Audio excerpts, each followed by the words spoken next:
them were full sun, fully bright. I was like, okay, That, I that, guess that, that is a having to be. surprise. Well, so I thought it looked really nice a few days ago when I was in work. So I took a photo. Um, 1 second. I took this. I thought this looked like a beautiful summer's day. So that's in the chat. Um, and I like I was later told that that looks like that's a barely not overcast day. so so that's a very nice brackish yeah. color water there too. Yeah, I looked out the window and went, "Wow, it's really sunny out." And then go photo, and then yeah, after the fact, I mean, yeah, it's kind of miserable. It doesn't look like summer at all. I think Yeah, it looks decent though. yeah. That's all water though. Those are all rivers. Yep. And what is that the Thames? The River Mersey. That's the only body of water in there I know of. Yeah, So yeah. Oh, well. Well, BG, I'm sorry that you have to boil and bake. no, yeah, fuck that. It's okay. As No, it's not. I think you've gotten accustomed to it over the last couple of summers that I've been telling you. Always during the summer, we have a lot of power outages. So if there is a power out, don't worry, I'll rejoin Discord in a minute or two. It's just momentarily. So How does good. that work? Is it like the Transformers just pop like popcorn? Hmm? Sorry, didn't catch that. Do like the Transformers just pop like popcorn in the heat? Like, why does that happen? I mean, I mean, you have to assume it does, right? I don't fucking know anything about electricity. I'd imagine it's like a heat thing. I'm guessing like a power cabinet just catches fire somewhere. No, it's more like everyone is using their conditioning, which Oh, you take a lot of the power. And since everyone does it, and at the same time they are working on their PCs, I mean, I'm doing the mm, same. big Uh, surge. Makes sense. Big surges, yeah, because their conditioning goes almost all day long here during those days. But it's only during the prime hours of working that we usually have power outages because it's simultaneous air conditioning and the usage of other facilities like PCs or machinery, perhaps, in some cases. Um, what's the weather like for you guys over like Jeremy slash Will, like over in the US? I know you're in like different areas, but it's like it's summertime, right? Yeah. What's It the goes. temp like? It kind of goes between like pretty hot of like, not as hot as PG's obviously of like goes like between 80 and 90, and then just it's rained like nearly every day for at least a little bit, for like the last week or two. Mm, mm. So it's also pretty humid as well. Yeah, yeah. But I live on I top of a mountain in Pennsylvania, so like it's genuinely not that bad up here. wish I lived on top of a mountain. It's like my dream like house destination is like on a forest mountainside. Um, yeah. Well, BG, I always forget that Greek is like Greece is still in Europe, so it's always a Yes, surprise to me that somewhere in Europe gets that hot. I mean the Because the UK Mediterranean is in once a general week. is quite hot. Yeah, yeah, exactly. It's like I didn't. It's how it stretches that far. Like when I think of Europe, I just think of like France France, and like Germany, Germany and like yeah, exactly the no boring other like countries. yeah, the Okay, boring middle bit. so I just checked. It's actually 53 degrees outside right now. So it's How much? half the temperature.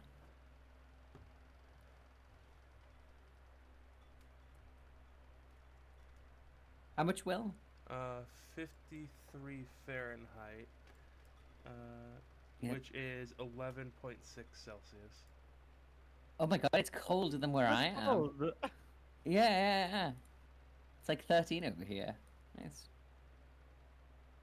Vlad, what about Japanland? What's the temp? What's the weather like over there? And it's just been mid to high 20s is all. Is all that's like Yeah. that's sweaty summer temps. And we're getting there. Oh yeah, you've got the big heat wave, haven't you? The Yeah. like tropical, yeah. Nope. Nope. Oh, Hey, oh, Hold on. My audio is wonky. Welcome, Tristan. we can hear Hello, you. hello. Can you hear us? I can. It's Uh, just the wrong audio, wrong way of hearing you. Okay, okay. Well, we'll wait patiently. no, we won't. There we go. Hey, Brandon. That's better. Hey. Welcome, Tristan. Hello, hello. That is the full party for the day. Kat won't be joining us today, and actually, Kat will not be joining us for I think 2 more weeks. She's having some troubles and she's running through for some stuff that she's been going through over the last month. But of course, she will be once more with us again when she's ready to do so.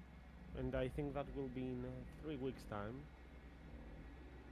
Gonna cry. Fair enough. No But cap for 3 Or she's sessions. the same, but we'll make do. And for that reason, I would like you all to join on Roll20, including Vlad, but not excluding the rest, of course. All right. Maybe Jeremy as well on the Dark Resonance game.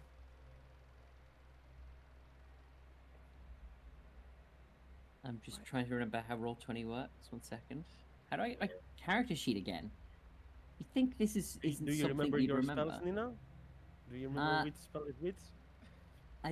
Oh my god, the second time I look at the spell sheet in a year, I'll try and remember. Yeah.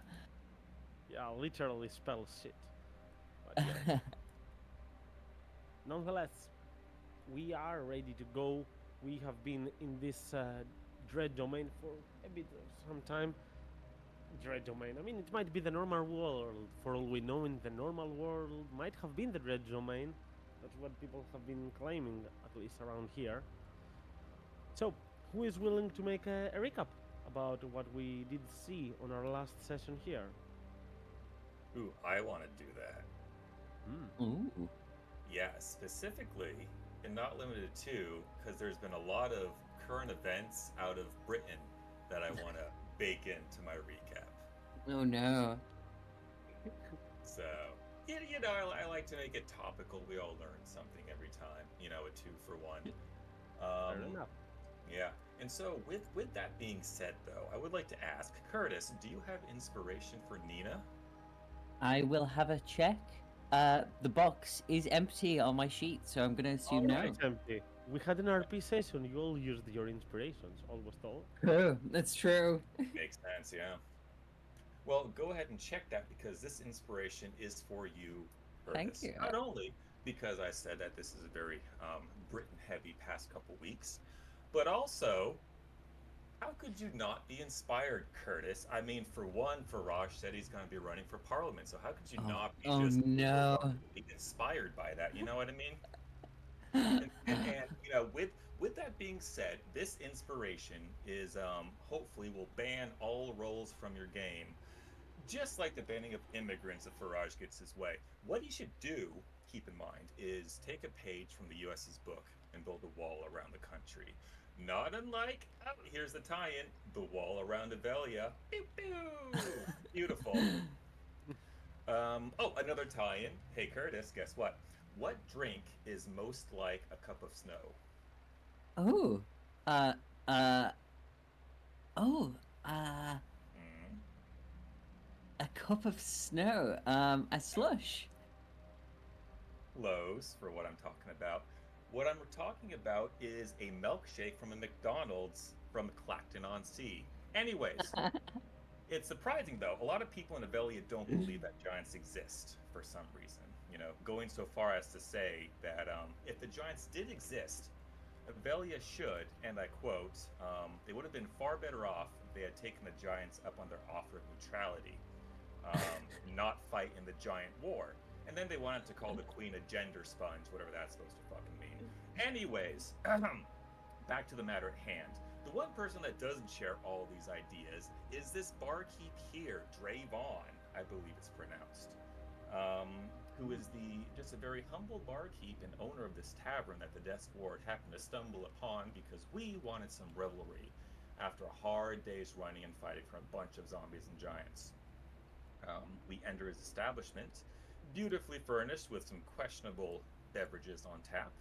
Only 2 other patrons in here who quickly left when they found that we were being too happy for their taste. So yeah, this man, Drayvon, with all the optimism of a drunk Siobhan, gave us some drinks. He sang us a rousing song after we all went invincible to make him more comfortable in doing so. But more to the point, he made it clear that he himself was not a denier of the giant kind's existence outside of the walls. He gave us more of the lowdown on the city and the situation, and how the Queen was the first to strike in the current war with the giants, originating from a mountain, supposedly off to the east through the mists.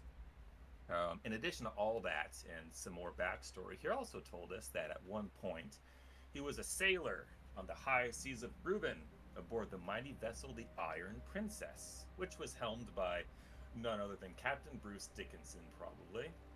Anyways, our revelry was cut short after the break because we had to move the plot along, as we each were individually struck by bouts of mental fogginess, coincidentally all at the same time. Notably, Juniper spied her mom in the bottom of her ale cup, prompting her to do something that she hardly ever does in this campaign, which is have a mental breakdown. Coinciding with that, Sam slipped away, apparently having the precognition that a friend of his was outside the wall in the mists in trouble and needed our help. The inclusive narrative progression dictated that we noticed that Sam had left, so we followed his chicken footsteps up to the eastern wall, where we were the morning of that day fighting off the giants. What we didn't see as we were getting over there up to the wall was that Sam had already jumped down and he was battling back and fighting a black dragon that appeared. And, you know, to his credit, he won a strength contest of strength against the dragon and pulled free the spectral image of his friend from its grasp and then struck it down with one mighty blow from his blade. We eventually got there, and it's like, dude, you're fucking hallucinating something hard. Of course there's no way that happened. But some people actually did see that the spectral friend was pulled back into the mists by a very misty tendril that lashed out around it. And the tree that we all coalesced around did in fact have an impact dragon impression in it. It's like broken bows and stuff. So it's like, well, something fucking happened. And more to that point, a little band was given to Sam. So it's like, well, something here is real.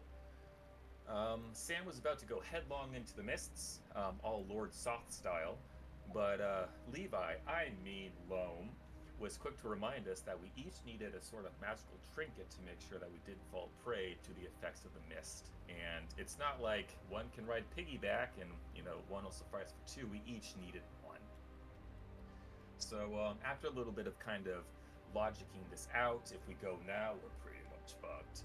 We all decided to return back to our lodgings with a night of drinking and revelry very much thrown to the wayside, to see what the next morning will bring.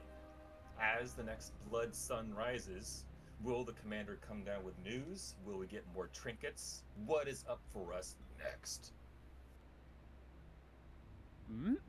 Very well. Have the inspiration, Nina, as promised by Locke here, for that inspiration. Indeed, Much appreciated. after a very long day to arrive in the Dread Domain, you had to hike or make your way into the city. And after some fights to defend the walls and some other incidents, and of course, some drinking in the tavern, it will be actually quite nice for you to find some nice lodging in the end of the day. It's not like the beds there are the most comfortable in the world. It's just some average slash cheap lodging. but it's very much worth it. All of you will require that, but it won't be that easy for all of you to sleep immediately. For some, you might think that it's just been a long day and you are overthinking some of the stuff that happened. For others, it might just seem like a random occurrence, but I assure you it is not. Everyone is having some trouble there sleeping, from the six of you at least. And even more intensely, on Lupa's side, Brandon, you are going to notice that your little friend there is quite anxious. You can see her looking a bit right and left, trying to close her eyes, then abruptly opening up and looking right and left like she saw a ghost, and then she missed it or realized that it was not real. It's she's having a lot of trouble there. As you, as at one point during this night, you wake up and see her being in that kind of trouble, you're going to be a bit estranged as you open your eyes to make the little friend relax a little bit. You're going to lift your head a little bit from the pillow there, and you're going to notice a strange item next to it. I send it to you right now through a message. Is it like a complimentary pillow mint? It's a horse head. I mean, I said it on a whisper to keep track of it, but there's no need to keep it hidden, so I'm going to say it out loud as well. You're going to notice there is a small rag doll.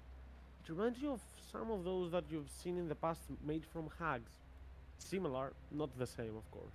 Oh. And there are two strange red dots on its neck. One on the right, one on the left.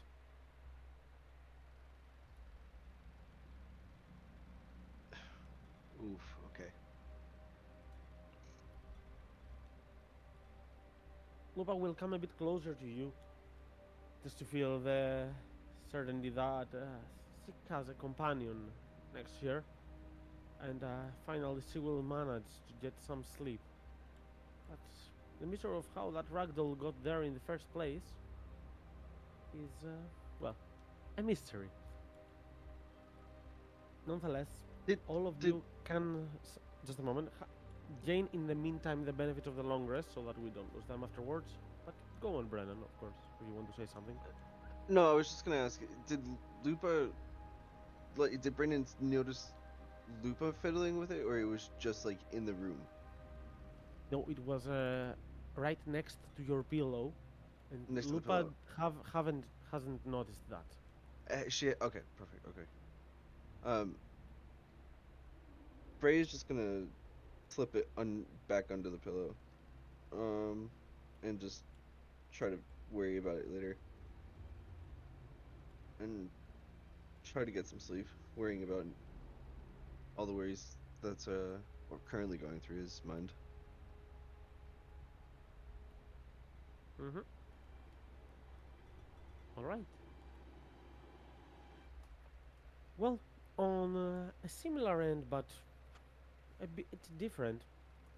On the room right on the next door, Locke and Nina, as you're sleeping, Nina, you're feeling much more at home than you felt to your last months. The curse feels entirely suppressed, like it is not affecting you right here. But that dreads you a little bit. You know that the moment you return back, it's going to affect you if you haven't found the solution. It's those little momentary moments of happiness in between the darkness that make you even more so afraid of returning back to that state that you were.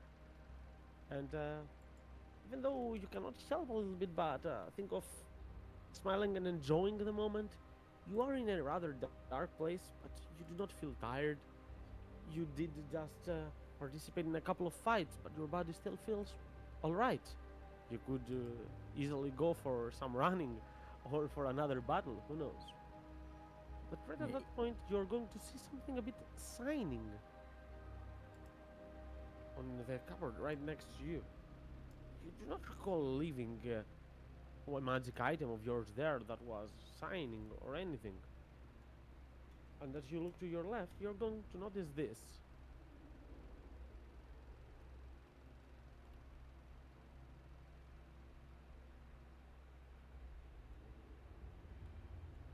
You can see right next to you, Locke is asleep right now, but you can feel that he is struggling, Oh. like having a bit of a nightmare, perhaps, or a dream about some fight of his past and struggle. You've seen that as well. Right now, he is in that state. I think uh,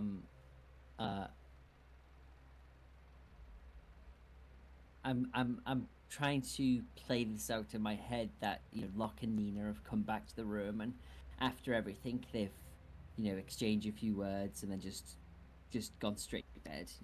Like, they've had a really long day, and as Locke's fallen asleep and Nina's fallen asleep and then woken up and spotted this, I don't know if she'd wake him up immediately.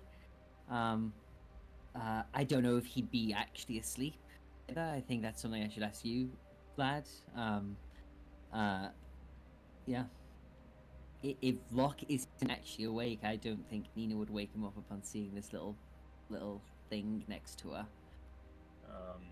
Normally, probably a very light sleeper, but just after everything happened, it's been a long fucking day. I think more out of exhaustion than anything. Locke is, actually asleep. Yeah.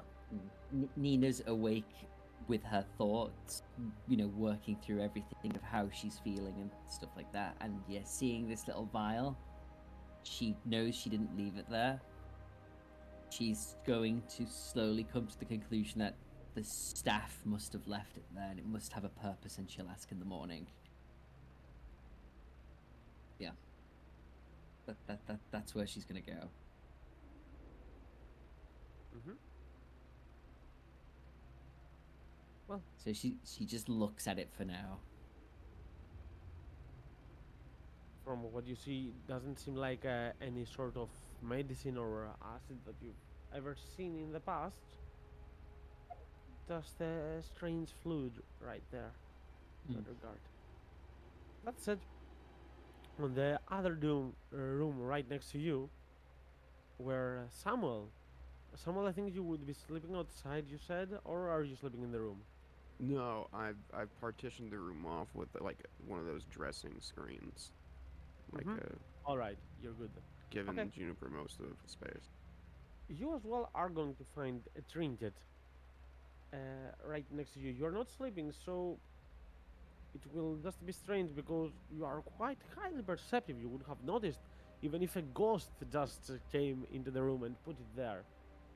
But one moment there is nothing, and another moment you see something having this silvery glimmer, like some silver coins. No, it's bigger. It has a small silver chain around it, and it is a circular object. That's a pocket watch that you notice right there. It's not yours. Yeah, definitely not mine. I pick it up and look at it. Is there any identifying markings on it? As you look at it, you're going to blink twice to show what's going on, because this is not an ordinary watch. Instead of the normal 12 hours, it has 13 hours.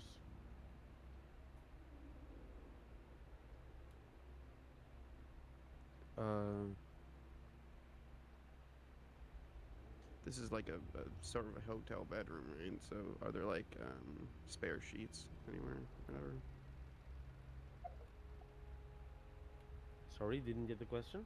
Like, are there spare sheets or covers or anything around, like in this room? I assume there would be a pair, yeah. I'll just toss the or I guess lay the pocket watch on the ground farther away, quietly, so that I wouldn't wake Juniper up if she's sleeping. And then I'll just throw the cover over top of it and go back to where I was sitting. Kind of stressed a lot by everything that's happened, and he'll just quietly say to himself, Mm-hmm. "No, it's real. It's not real." And then he'll just try and go back into his stasis. Since there is this little bit of separation or roaming between you and Juniper, you're going to, during the middle of the night, you're going to hear her go for a moment like, ah, like she was scared by something. And then some deep breathing, which, to your understanding, I mean, you can surely interfere and ask, but to your understanding, it means that she more like was scared by something she thought she saw, and not something that she really did happen. But you can hear that she's not at her best state as well. I mean, yeah, I'll knock on the partition and be like, everything all right over there? No, it's not all right. My seat, when I lied in bed, it was normal, but now it has 2 holes cut in it.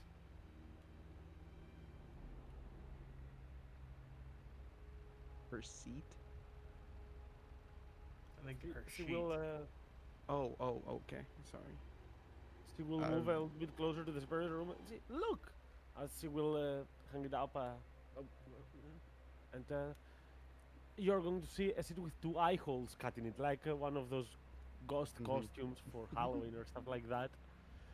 Saying that, I know that you didn't do it, but please, can you tell me that you didn't do it, just to be sure? Yeah, no, I didn't do it. Could you please tell me that you did it? It would be more reassuring, actually. Yeah, I think I, like, dropped my knife earlier.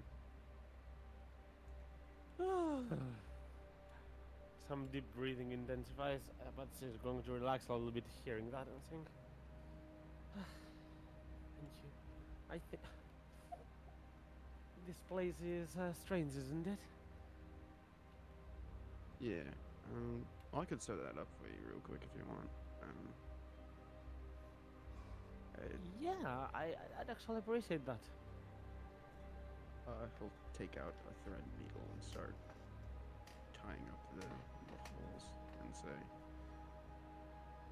yeah, everything's a bit weird right now. Sorry for, earlier. Sorry for what? Yeah, going crazy and shit. After all the warnings I gave you all, I think I didn't heed them myself. It's alright. I mean, with the others from Millstone, stuff like that happens all the time. I mean,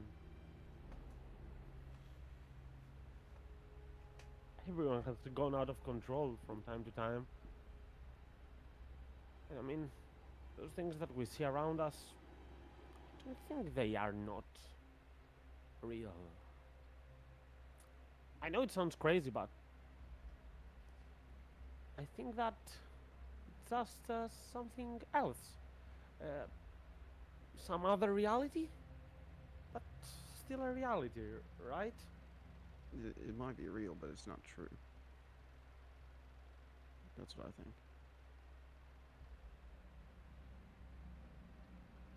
I don't know. I mean,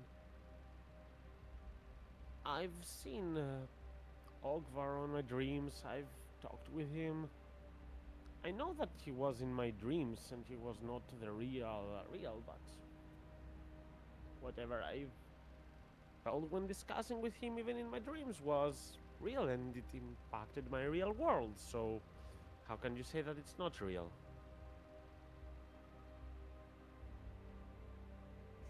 Again, I'm not saying it's not real. I mean, things in this realm are definitely going to be, even from fiction, created in material. It's just the nature of these places. I think that got lost on me. This place definitely knows what string to tug at, he'll say, as he hands back a finished sewn up sheet. Thank you. Sorry Try for to keep the... Sorry for interrupting your rest. No. I mean, rest is a very relative term to what I do. I'll try not to leave my dagger on your bed next time. She will nod. Good night. Good night, man. I'll And, go back beyond the partition. Last but not least, on the room next door where Belgos having some rest. Belgos, you are having you are trancing. You are not actually sleeping, and you are also quite perceptive at that state. You're not gonna see anything, you're not gonna hear anything, but you're gonna smell something. Some nice perfume. Very elegant, pricey, you would say, but nothing you've seen in the surface world. You've been in the Underdark for some time and you've heard even more stories about other places.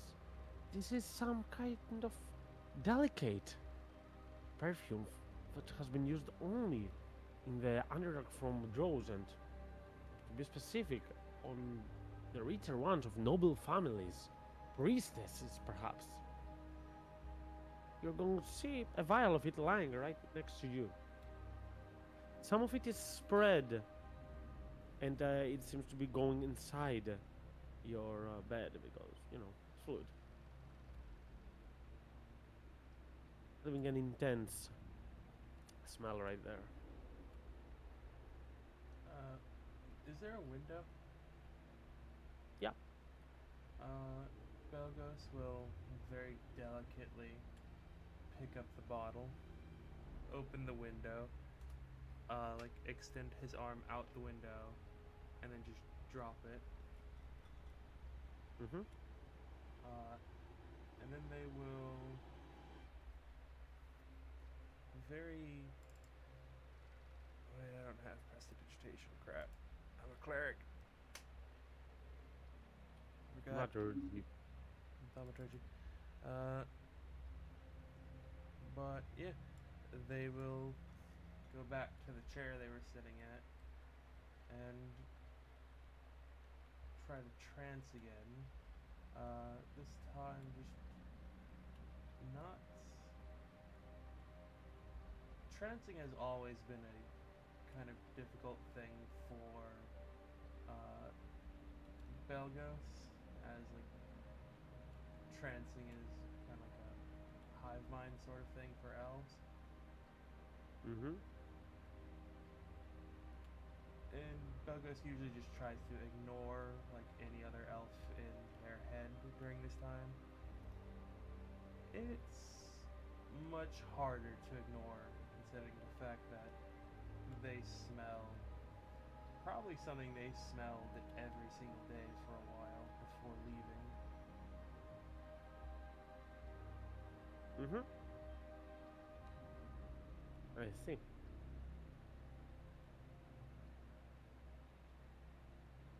Well, and with all those rather minor incidents happening on almost everyone, morning will ensue. Though to be fair, as it's not like there is a very big change around in the scenery. Just a little bit of a brighter light, just a little bit brighter, because there is all day long there is the red sun that is showing, providing some dim light in the area. It's quite dark, but it's there. As all of you are going to almost wake up, you're going to hear some movement going around the other rooms as well.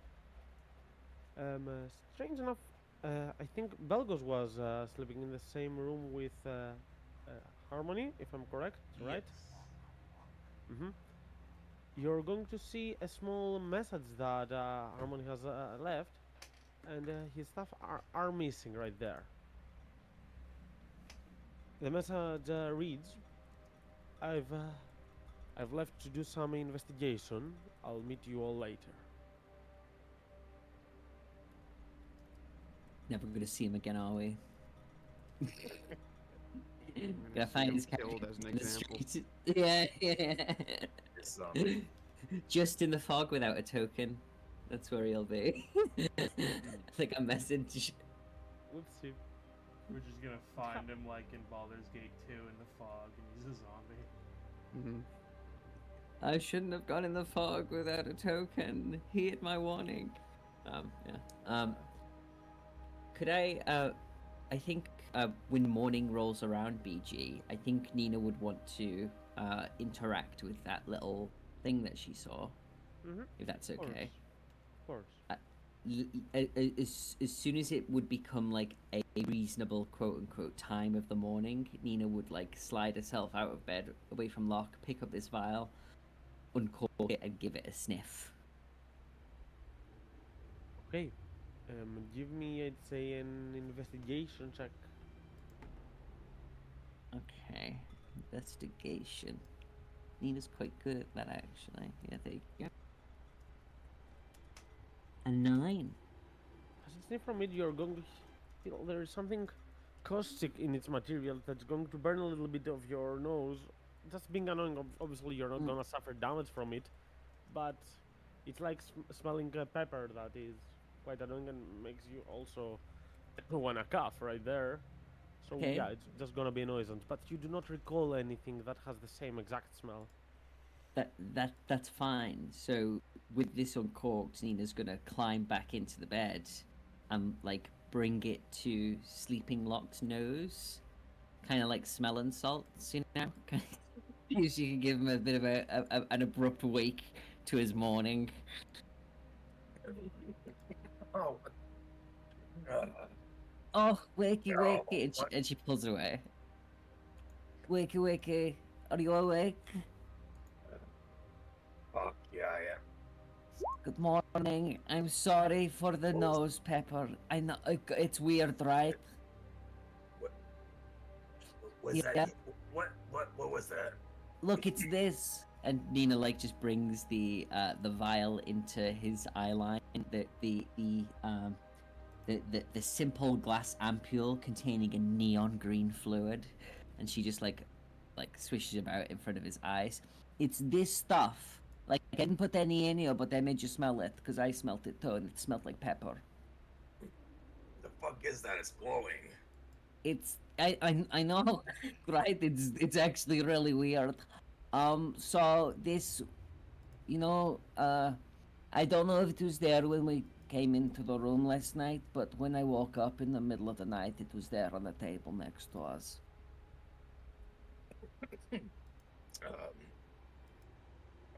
All right. Yeah, I thought maybe it was, maybe a cleaner or like whoever runs this place had left a gift.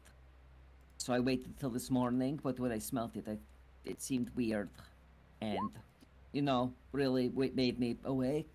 So I thought, well, Nina looks at Locke as he's still like rubbing his nose and like choking through the abrupt pep awakening, and she like very briefly kind of looks a little bit guilty, and then she smiles.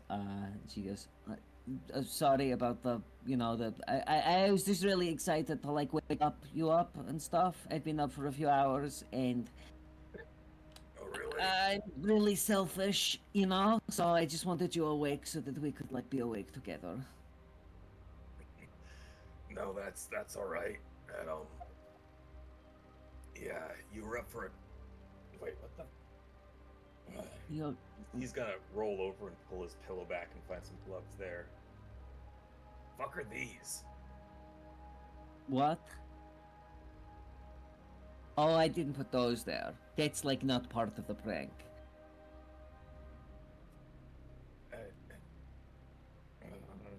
Okay. Yeah, those aren't yours? No? Were they there before?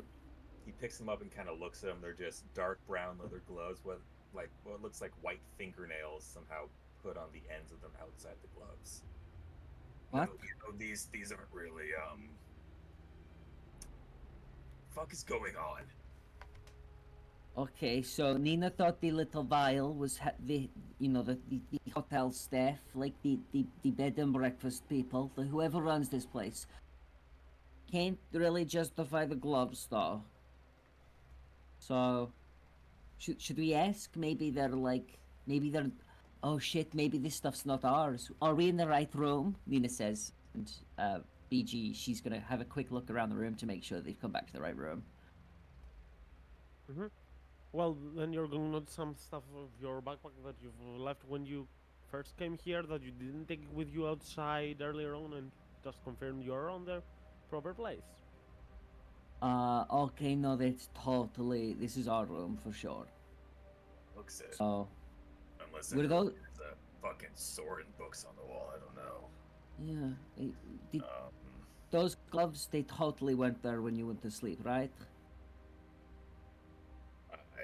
I don't think so. Yeah, I and mean, it was a pretty rough day yesterday, so I just fucking knocked out. So I mean, I don't know. and I didn't see anybody come into the room, but I mean, I also didn't see this. And she like shakes the ampoule again. It kind of just feels like it was there wasn't there 1 second and was there the next. I mean, maybe it's special. Maybe it's like a perk of their own. I don't know. I think we should go and ask, see if this place is haunted. You know? Wouldn't it'd be kind of fun if it was, right? We get to go on a little ghost hunt. Honestly, I think this whole fucking land is haunted with everything we've seen, or some bullshit. Yeah, So- I get it, but you know, maybe haunted isn't always bad. You know? That's. I guess that's fair. Could it be haunted with goodness, you know, or haunted with joy and stuff? I I mean, mean, it's not really, but you know. I mean, no, that's fair. It could be. I mean, before I met fucking Juniper, I thought all zombies and shit were bad, but I don't fucking know. Yeah, I thought all druids like stole kids and stuff before I met Juniper, so yeah. No, no. Oh, maybe maybe there's a nice gift giving go. Oh shit, maybe Samuel, right? Maybe he'll let us these we should go and ask. We should go and ask. Maybe these are like presents for him to making up to us for what he did Oh. yesterday. Shit, speaking of ghosts, yeah. Or if anything, if anyone else has fucking weird shit going on with them, so, yeah. Yeah. Okay, get dressed. And Nina like Yeah. jumps out of the bed and starts like getting changed. And Locke is still trying to shake sleep from his head. Very physical day yesterday and the confusion of these clubs, but he does take a couple seconds to just, see the sprightness of Nina as compared to the past year and a half. And just kind of appreciate that for a couple seconds before getting his own shit on so they can go find everyone else. Yeah, like as Nina's got like one boot on and one boot off, and she's hopping around. She like takes the opportunity to simultaneously like bang on the adjoining wall between her and what she presumes is Samuel's and Juniper's room, but might be just anyone's room. And she just starts banging on the wall while she's mid getting dressed, just to wake him up preemptively. Well, eventually all of you will have woken up, but if you want to have a one-on-one interaction, words are not coming out of my mouth.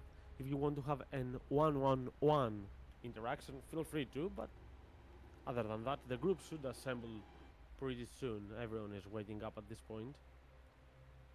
I think we can all meet together, right? Would that work for everyone, or unless anyone else has got stuff they want to RP and stuff? I take the pocket watch from under the blanket, I wrap it in a handkerchief, and I throw it in the trash bin before I leave the room. Ooh. Fair enough. Well, you are expecting a visitor, to be fair, soon enough. There was this little friend that you've made in this place, that other short fella alone, that did tell you that even if he won't manage to make you have an audience with Quinn, at least he's going to ask, try, and potentially inform you of that outcome. So, as you gather around, as you exit you're are going to hear his voice right there. As he says, "Hey, guys! As he will rush forward, he will reach out to you. Whew. I found you.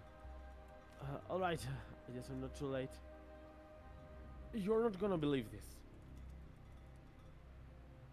Good morning, Glum. Yeah. Good morning, but add it to the pile of what we can't believe. What's up? The Queen. See, when I asked for you to meet her and for her to accept you as an audience, she already knew about you. That's not unexpected. She knows about anyone that joins these areas. But she sexually was intrigued to meet you. Well, especially you, as he will look at Nina. Especially I you, haven't Mina. s- I haven't seen her with such a spark on her eyes. I don't know what's up with her, but well, the result is the same. She's pleased to meet you all, and she's expecting you by the next hour. Fuck. Okay. Nina looks confused for. Yeah, she looks confused. So you yourself saw her. Yes, I did. I'm I am considered one of her most trusted warriors. Not many people report directly to her. I mean, you've met me, and of course, you've met Commander Ulrich, and there are only another 3 or 4 people that directly report to her. I just I didn't think it to be so soon, so fast and stuff. Wow. Okay, no, this is great. This is good news, right? I mean, the sooner we get to see Queen Nina, then yeah, the That was- sooner. Yeah. Yeah, Yeah. yeah. And Nina nods a few times. She goes, "Okay, no, this is great. This is great." She looks down at herself briefly at like what she's wearing, and then shakes her head again and goes, "No, this is all good. This is all good. Nina could go out like now. Nina could go now if you all wanted." Mhm. I have several things to attend to, so I will not be joining you to that. But as he will wave his arm, uh, I think you can spot the palace in the distance. It just outweighs the beauty of all the other buildings. It's far taller, and all follow that road to the north, and you're going to just reach its gate. It's about 20 minutes from here or so. Okay, great. That's fantastic. It's really good. It's really great news. Thank you, little not Loam. Not little, just Loam. Thank you, Loam. Um, uh, can I ask what you told her about me? Or do you know what she already knows about me? I I didn't actually tell her much. As I told you, she already seemed to know stuff. The conversation kinda went like this. I entered there and I told her that there is a group of adventurers that just arrived back to the normal world. And she said that she knows, and that there is a female individual there that she really wants to see from up close. Okay. Well, I- yeah. Asked why and who. I mean, I was intrigued myself because I saw all of you, and don't get me wrong, you seem special, but as special as the rest of you seem gifted, strong willed, powerful, and you have some strange yet interesting personalities. But that goes for all 6 of you. 7. So yeah, I did ask the queen, and she said that's that white-haired one. She reminds her of someone she used to know. And when she says white hair, there's no chance she means Lupa, no? I assume no, but Well, it's an assumption. So yeah, well, this is great news. It really is. I mean, first thing we said to you pretty much was, "Where's the queen?" You know, we'd like to see her. So this is great. This is. Thank you so much, Lone. And I guess if you see Captain Ulritz, you can tell them that we said thank you too. Um, yeah. Hey, Well, be careful though. I mean, it's not like she's going to kill you if you say something wrong. It is. No, I don't think she has ever done that. But she can be quite harsh with those around her if anyone makes a bad remark. sure, sure. She's queen after all. So, where Yeah, she's no, a bit, I could say she's a bit defensive at times, but she has to. You know, with all the shit going all around her town, she has to be defensive. Precautious, that's the right word. Anyway, I'll be on my way, and so will you. So, I Yeah. think I'll see you around. Our paths will once more intertwine. See you again soon, Lom. BG question. Mm-hmm. Could Burgos have identified the potions that Locke gave him during the long Just rest? to, just to confirm, which potions did you give there? The Belgos asked It Locke was- to give them the potions from the giant lady when he was cutting her head off. Mm-hmm. Correct. Okay, just a moment. I think you would have been able to, but I need to check something because I think that they lose some of their potency there.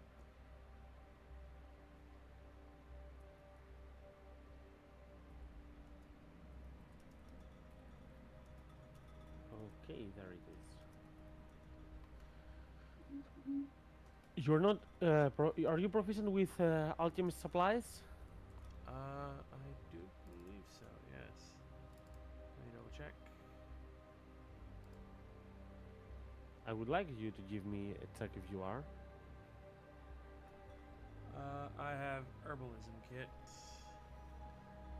I can allow one with herbalism kit at a disadvantage, I guess. I do also have proficiency with Arcana, but yeah. Anyways.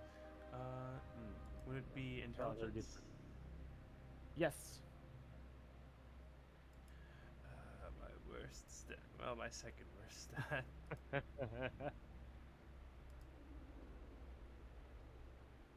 11. Hey, it's kind of decent. You're going to have some troubles identifying, and you're going to notice that a couple of them have no real connection other than being material components, but one of those potions seems to still be useful, and it is a potion of the Stone Skin spell. When you use someone drinks it, it applies the effects of Stone Skin for its full duration. No concentration required. Which indeed is a neat spell. It lasts for a full hour, after all. Could once, now that Loam has departed, Nina would like turn to the rest of the group and go, so two things. Thing one, we all get to see Queen Nina, which will be amazing. I'm sure it's going to be really good. Locke and I both just wanted to show you guys some stuff and to just, make sure that you guys know that there's a ghost. Or we think there's a ghost. We think there's a ghost, right? Is that where we're at, Locke? Shit, Ghost? forgot to ask Loam because this news was very fucking pertinent. Oh shit, that's true. Well, we'll get there. Yeah, hey, so either Sam, are you a ghostly gift giver? Just to check that box if possible. But otherwise, did any of y'all find any other weird shit in your rooms that wasn't there to the best of your knowledge before? Oh, I did. Samuel did it though, so it's fine. There is no ghost. Oh, Oh, I accidentally left my dagger on their bed. I walked by. well. Wait, and what about our room? yeah. Did you give me these weird ass gloves? And these? And Nina shakes the vial.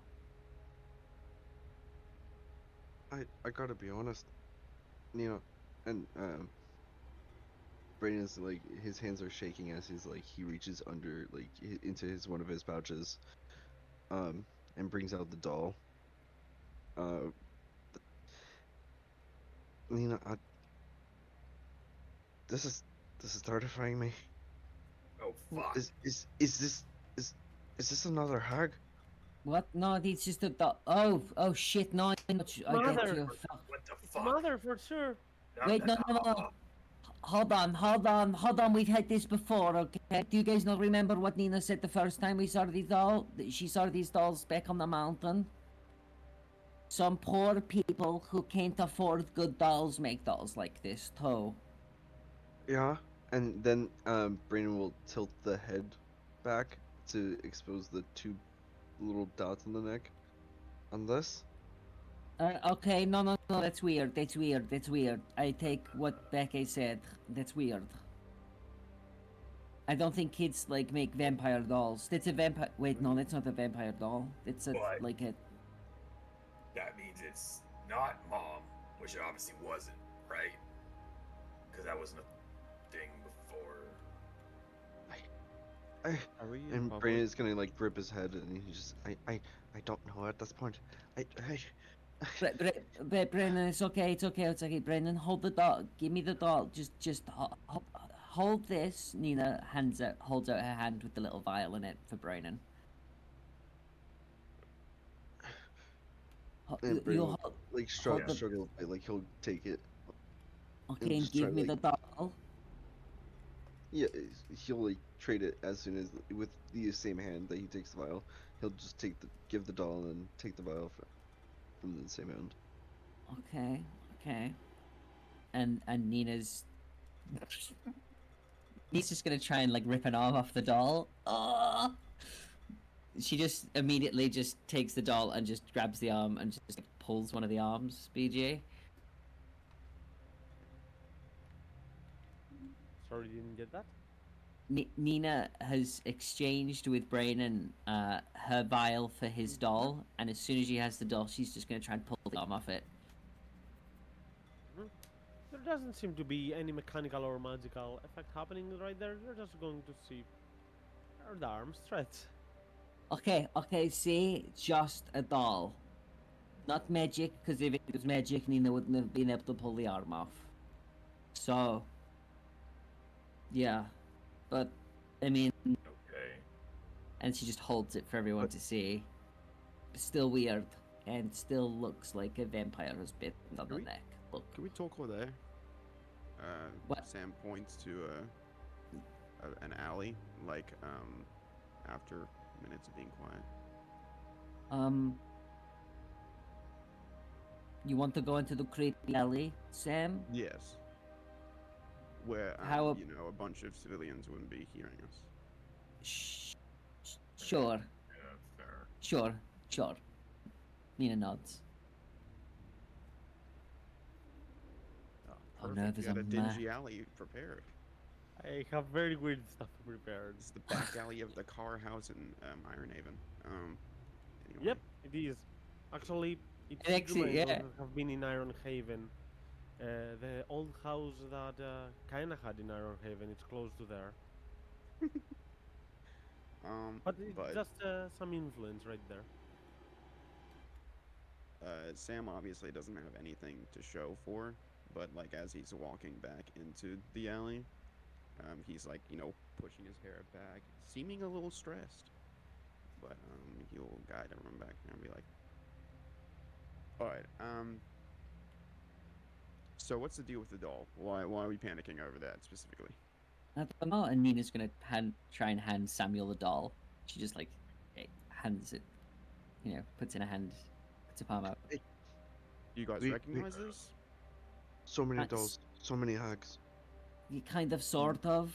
Bryn's super freaking out, but Nina's keeping a level head. It's Yeah. not I found any something. kind of hag. It's definitely mother. I mean, she's been messing with us from the beginning with such dolls. It may be a reflection of such a person. I don't know who you speak of. I found something too. I threw the shit away. because I've been thinking all fucking night, and this place knows what we're thinking. It does, because both times I came here, it fucked me over with the same person. But what if it's a hog that's It might be. ailing Nina? That it could be a hog that's ailing. Wait, it's It might be. It could work. It isn't a hag that's fucking with me, okay? If But- it was a hag, I'd have fucking looked it apart Nina, ages Nina, ago. find it. It could be this. Can it not be this? It can be this. It can be this. Nina, it can be this. It's not a hag that's fucking with me. I'm not being fucked with. It's just some dead shit. It's just me. It's just me and Queen Nina knows what I'm going through. So it's not a hag that's fucking with me. Okay, no hags. I think this is just like what Sam's saying, and this place is just fucking with Jupiter. Although I do not sleep like you all do. When I go to sleep, my eyes don't shut. I just exist for a while. And this thing wasn't there, and then it was. Nothing left it there. It didn't appear. It just became. Whatever this place is, it's getting to us like it's gotten to everyone else fucking here. Mm. And we can't let it do that. well, why is it? But why did it give Brandon a doll? And like Nina looks to Brandon. Looks like he's obviously got worries about this sort of thing. Yeah, but I mean, Brandon. And Nina like looks down at her feet for a second and then looks back up, and she looks slightly annoyed. But her eyes aren't like piercing in Brandon or anything.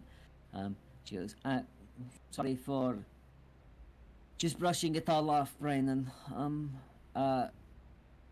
If it's fucking with us, know that you wouldn't like it if there was hags involved, and most of us here know why.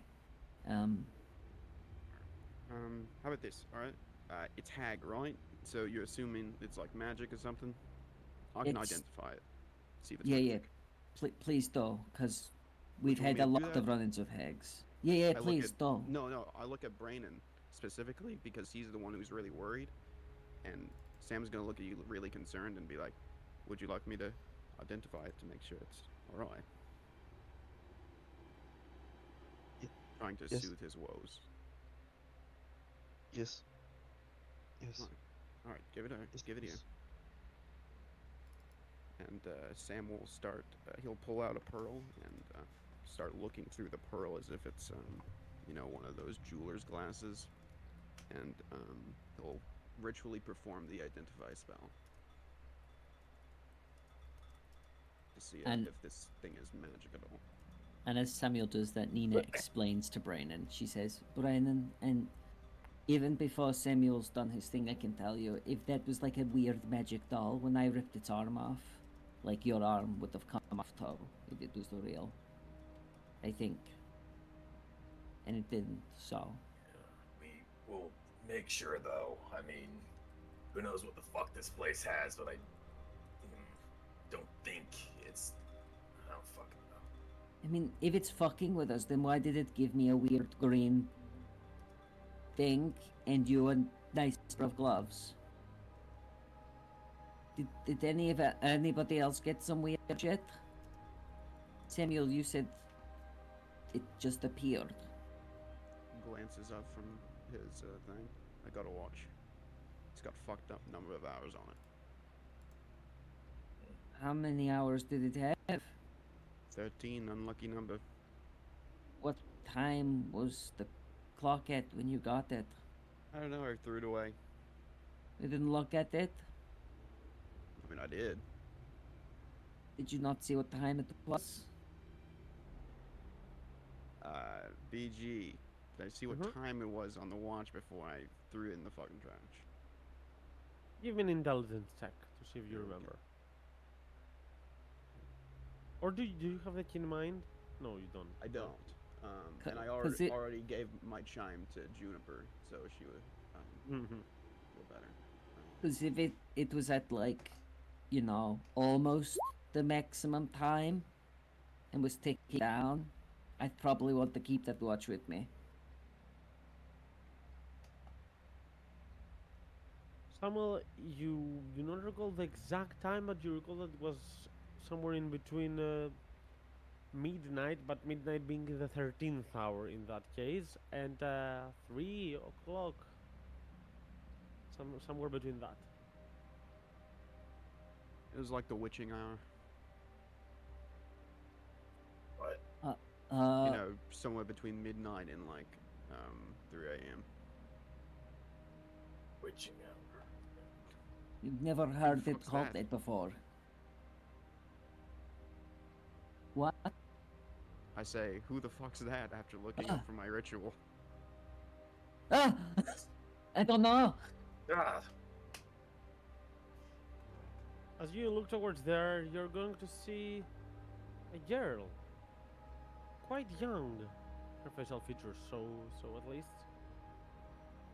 As you will look with your head tilted downwards, just lift your eyes up and look towards you and say, "We've been here for a while. You didn't spot me. Nobody does. Perhaps it's better. Now that you spotted me, you do not like me, do you?" I mean, I What? don't really know you.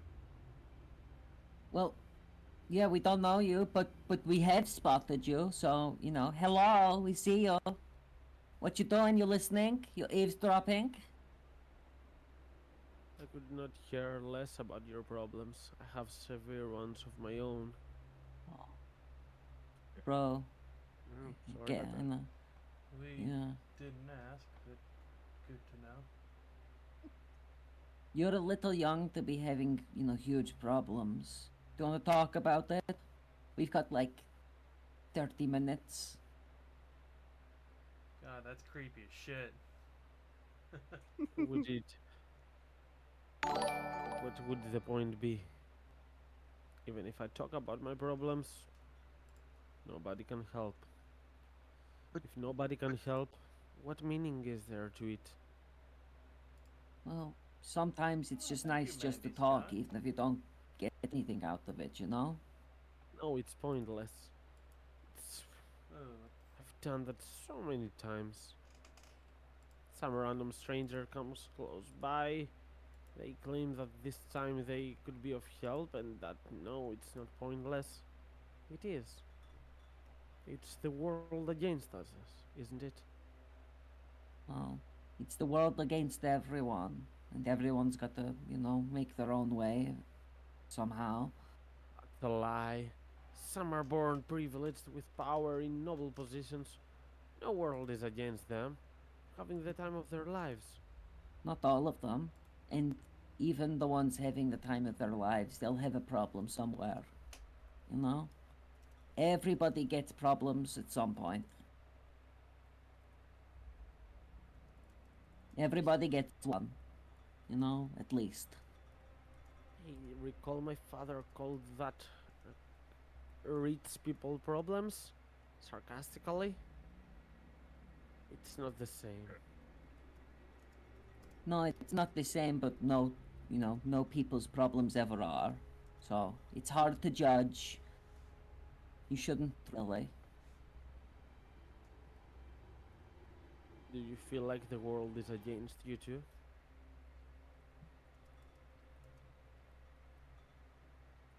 Nina like looks to Locke and like kind of for a second the question of how did this rando person know that implicitly know that Locke and Nina were together, like question comes to her mind. But she just shrugs it off and goes, I did for a while. A little less now.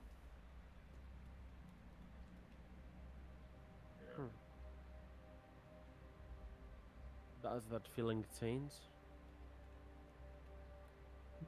Yeah, yeah. And I feel like every day that goes by, it's a little less against us. I don't know if it will ever not be against us, but A little goes a long way. I, I don't believe that. It's fine. That Really changed for me. It's you know. Maybe we can start by asking what your name is, little girl. Marietta. Marietta, that's a red name. Has anybody ever told you that's a very, like, fashionable name? Supposedly, my grandmother was a noble, but my father was an idiot, and he wasted all his money in gambling. Now, whatever nobility we could have had, whatever money I could have had, perhaps being able to attend some crafters and learn to do something useful in my life instead of running around as a beggar. And as it tilts her head upwards, you're going to notice there are some bruises on her neck and on her head, a little bit on the side that you were not able to spot as she was tilting down earlier. And instead of running around like a beggar and being looked down, frowned upon by the same useless people around here. Yes, thank you, Dad. Thank you. Wow, it sounds like you have quite the story, Marietta, and you have quite the name, like I just said. Look, so we have a super busy day today, but if you want to tag along, you're totally welcome. I mean, might be fun, like walking around with a local, you know? How do you guys feel about it? No, I like this place. This alley. Nobody passes through here. It's strange that you did. I assume that you're not from here, are you? No, definitely not. And this is a very spacious alleyway, by the way. And it's clean-ish, so pretty good Clean. as far as alleys go. It may be very clean because people do not pass by it, but You it's not clean in the spectral realm, at the very least. It's a weird way to look at things. I don't know how clean the spectral realm is or what you're doing there, but you know, you do you. hearing spectral Really, realm. what though? We have to go to the castle. We're not really too sure where that is. Think you could show us the way? Having heard spectral realm, Belgos is gonna really look at the little girl and use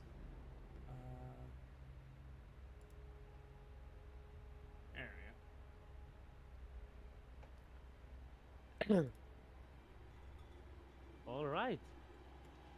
So, as long as you ask that, Mary will say, "It's rather easy to find the castle. I know that you don't need me. You just want to give me purpose, don't you? I guess that's kind of you." As she stands up a little bit, indicating that she appreciates the gesture of you, even though she sees through it. She will notice Belgos doing something a bit unnatural as she looks around. Saying, "You see them too, don't you?" As Belgos, you're going to notice that around you there are indeed some invisible undead.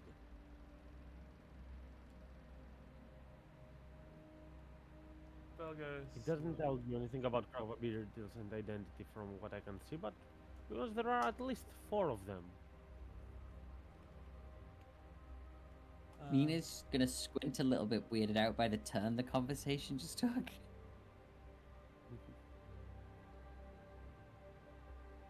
Yeah, Belgos is just looking around at the locations where they last saw the spirits, as they will look. They will once again look to the little girl and say, "So, do you know where they are at all times?" If you spend enough time here, you can have conversations with them. Hmm. But usually adult ones do not see them. It's yes, you're different. Yes, my entire. I am one who puts spirits to rest. That is my duty. So just to be certain, just to clarify, she is not one of them, right? He is not undead, no. Okay. Yeah, just this clarification. But yeah, Belgos will, like look to the little girl and say, "You said you wished to learn a craft."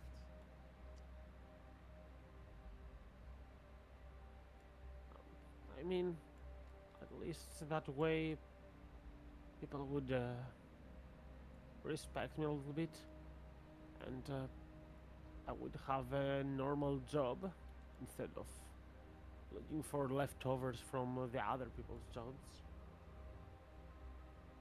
You know, once I've taken advantage of those friends of mine here that I see. I did, it did not go well, but at first it did. I posed as a fortune teller, seemingly speaking to spirits around here for guidance. But the spirits don't want to leave this place, and the adults do not want to visit this place. So I cannot be a fortune teller over there if my only connection is over here. Tell You me, know you can see them too, have you ever right? I'm sorry. He looks at every one of you. If you want to, you can see them, but you need to believe a little bit in it. I'm going to be totally honest. I have no idea what you guys are talking about. There are Yeah, what? there are undead in this alley. Uh-huh. Sure. And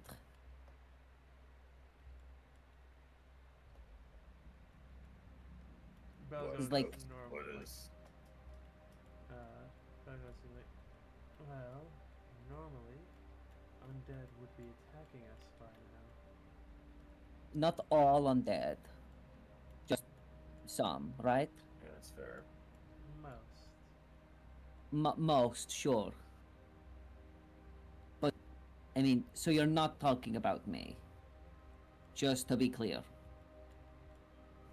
No. Okay. Does Nina Good. actually ping as undead to Belgos? I don't think so. Let me check. Nope, she does not. Okay.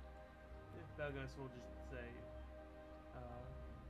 you've actually never come across my senses as undead, Miss Oh, Nina." okay. Well, that's good. That's what I thought you guys were like being all sly and stuff. No, no, sure, go ahead. Keep talking. I will pretend that I know what you're talking about. Mm, Undead. ghosts and stuff, yeah. Mm-hmm. Well, Tell- that tell me, said, little since one. you... Oh, Have you ever heard of Jergal? as she will look around, she will speak to seemingly an invisible friend. Have you? No, we have not. Who is the mister? Jergal is the lord that I serve. Was at once the god of the dead, before the dead three came, and he gave up his position. You wish to learn a craft, do you know? I can teach you potions, alembics, salves, that sort of thing. And if you wish, You mean Belgos will like clench their hand and like open it, and there will be just fire in their hand. I can teach you other things as well. And then clench the hand and the fire goes out. Hmm. Like becoming an acolyte of some sort. Yes, if you so desire. Of course, my teaching you potions does not require you to become an acolyte. Simply encourages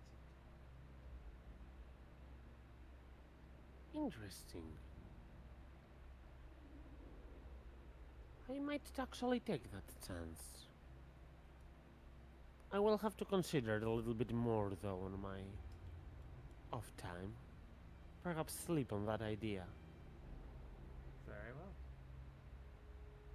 But seeing that you all are not afraid to come to this alley, perhaps you could use my services in the future. If you ever, while being here, want to learn some of the deepest mysteries, secrets of people that are around here, I can assure you the dead do see them and know everything. But you have to bring an offering.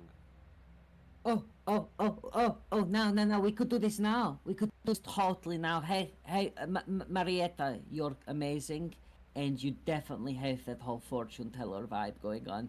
Especially with your hair. It's great.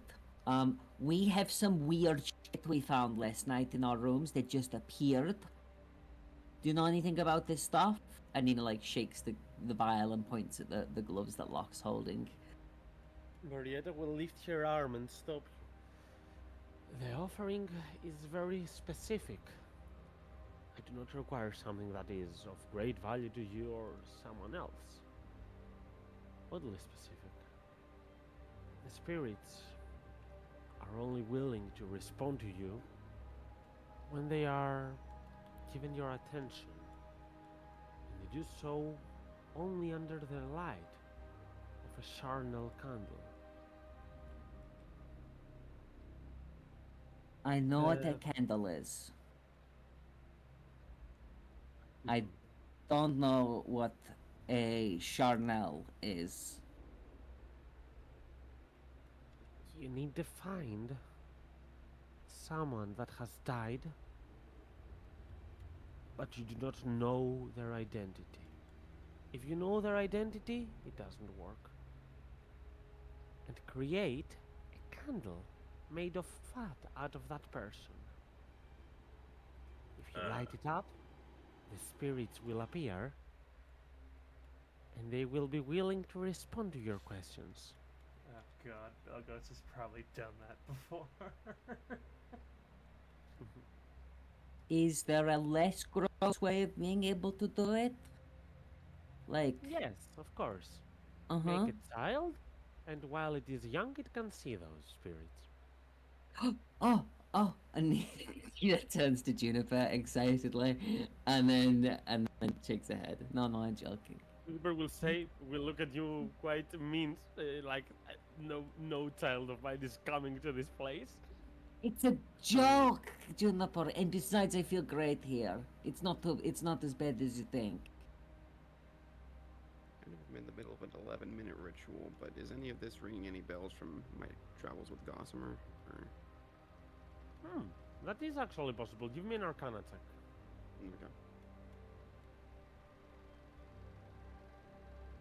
Okay. Okay.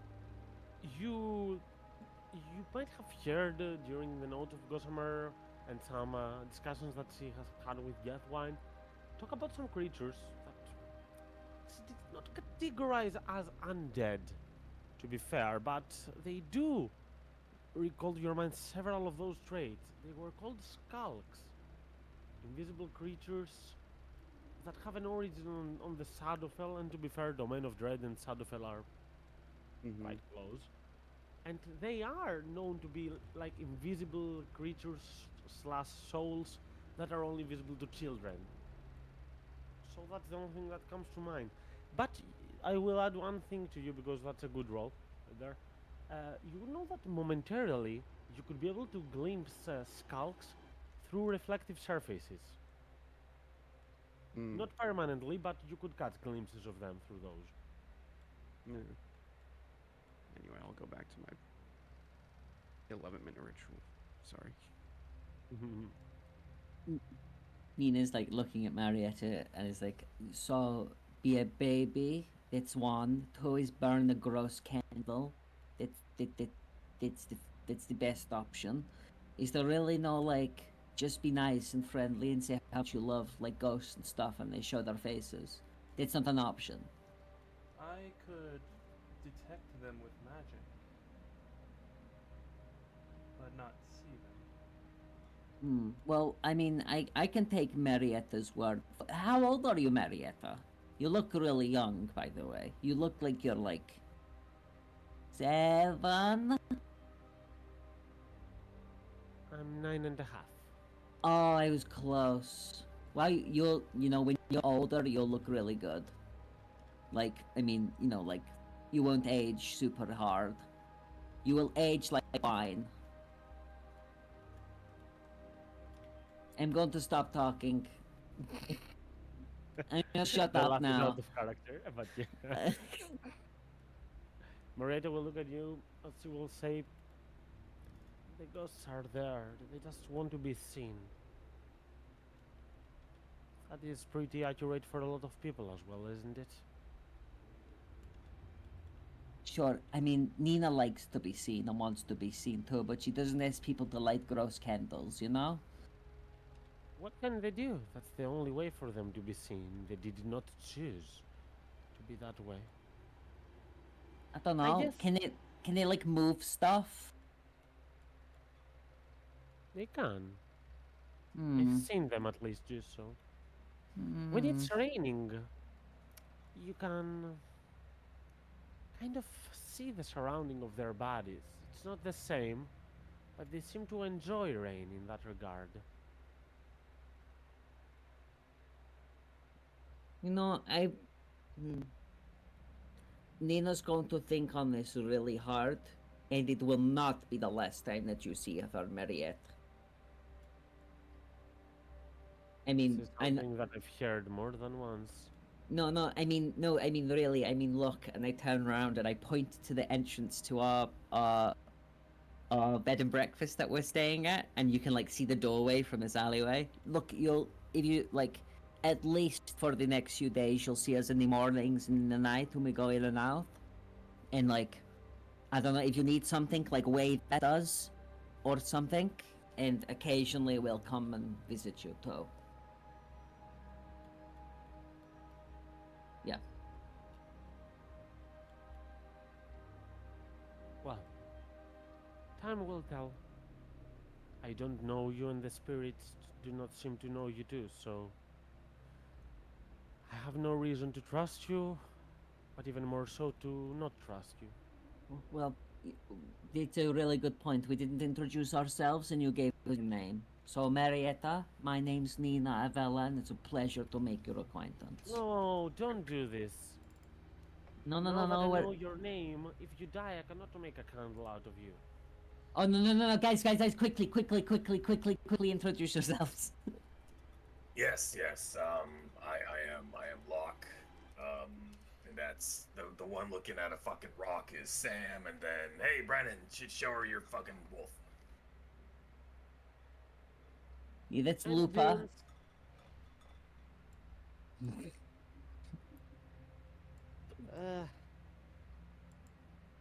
And Right. you It can't... doesn't even matter to you. I mean, if you're dead, you're dead. Well, At least yeah, it but... could make you into something useful. That's one craft I do know of. Make me into a painting, okay? Don't make me into a candle. I cannot make you into a painting. I'm not a painter. Have you tried?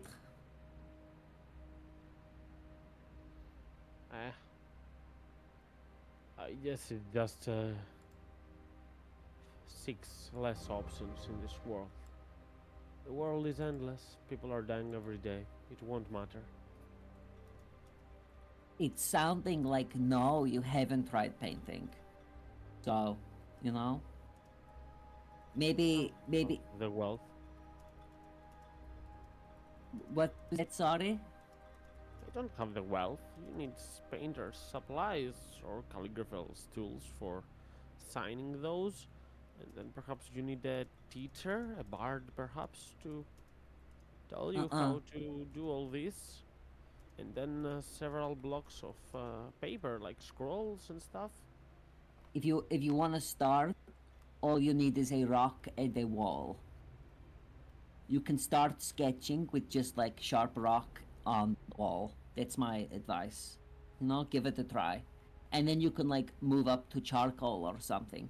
Chalk. I'm No? almost 10 years old, not 4. You think you could convince even a 6-year-old girl or boy for that matter to do that? Would it sound interesting to you? Get a rock and carve something on the walls? Nina like narrows her eyes ever so slightly at Marietta and says, "That was like, I mean, some kids do it. You know? It's not lame. It's cool. You get to make stuff on walls. You get to draw and learn. It's good. Seriously, try it."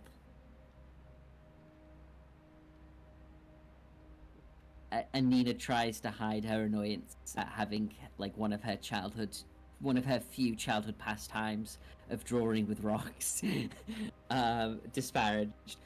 She tries to just avoid making a scene. Marietta will look around. She will say to the spirit, supposedly, "Do any of you know how to draw?" No. Do any of you know any crafts? No? Yes? What is this? Look. Can you sew me? No, I don't have the tools. But I have some rocks here. Uh-huh. Perhaps you could help me get the tools? No, I have no sarnal candles. No, please don't leave me alone. Marietta? Don't. Hey, I Marietta? see you. I see you. I see you. I pay attention to you. You pay attention to me. It goes both ways. Don't abandon me. I promise that I'll find candles for you. I will. I will find them. It's been a rough week. The soldiers have been fighting well. We didn't have any casualties.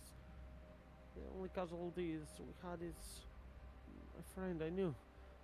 So I could not make sarnal candles out of that. It's okay. I promise. No, don't leave! Guys, this is making me feel really shitty.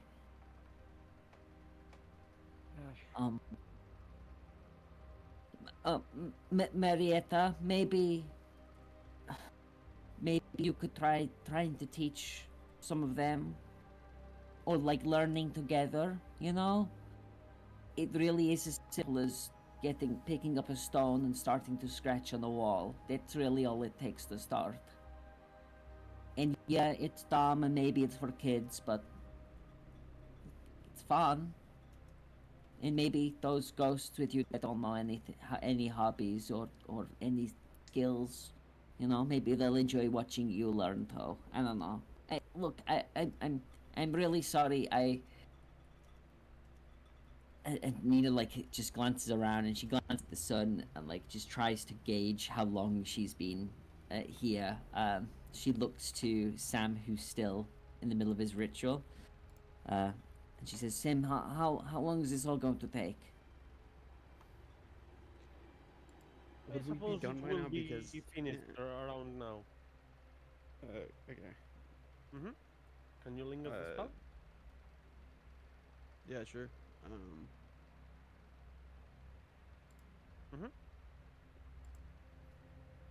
And you did that for the trinkets, right? The doll specifically. The stall specifically. Well, you would get that this is not a magic item at all. So, I'm not sure if you do get. Nothing is affecting it. No, you get the information that it's clean. No curses, no magic on it. Just normal item. I flip it back and forth, look over it, look at the 2 dots on the neck. Frown a little bit. I'll hand it back to Bray and say, yeah, it looks like you're on the right track. Sorry, Nina, what? No, I was just, I think we're upsetting Marietta hanging around. Some of the things I'm saying, she's not taking very well. Marietta, would you like to be able to talk to your friends anytime you wanted? Who wouldn't I? What do you mean? Do you know what a How? seance is? A what? A seance. No, I don't.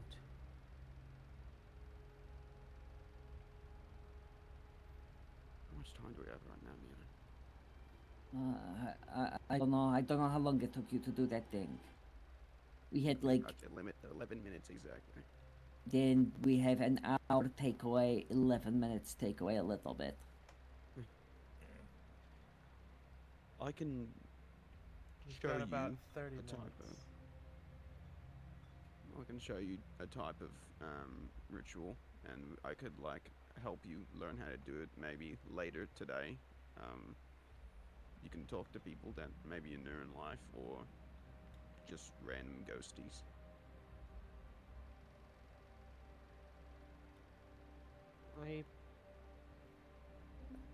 I can see the souls around, and they listen to me. Problem is they're not always here. What would be different with that spell? Well, instead of Would I be just able looking to at the call people them around- anytime? Yeah, it's sort of like you know, like carrier pigeons. It's sort of like that. Like you'll have little pen pals, sort of.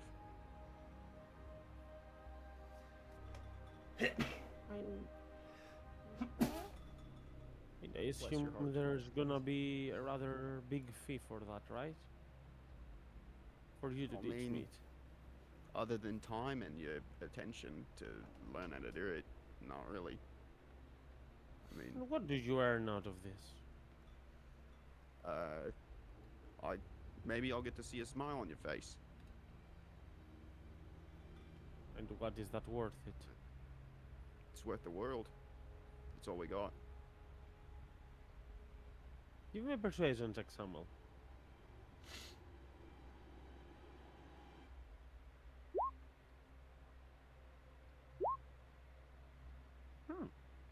See, it's difficult, but you are nailing this.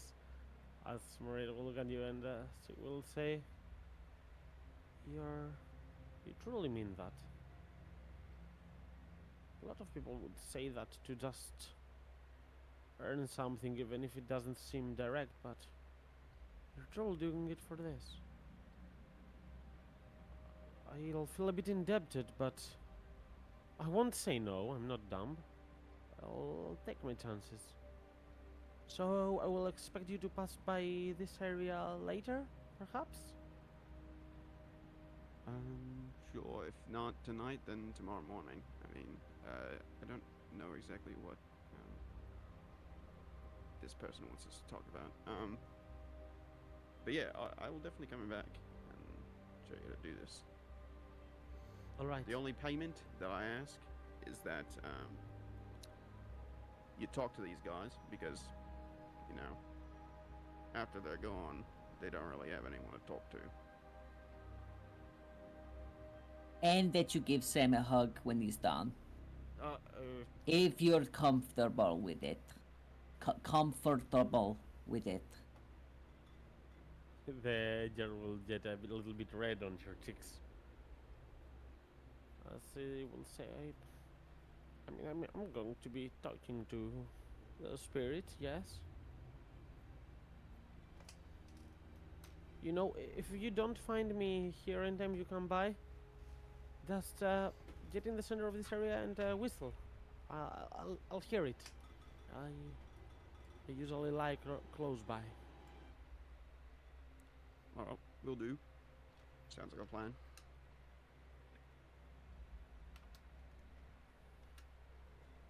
Alright, I'll see you later then. I suppose you are leaving. You said you have something important to attend.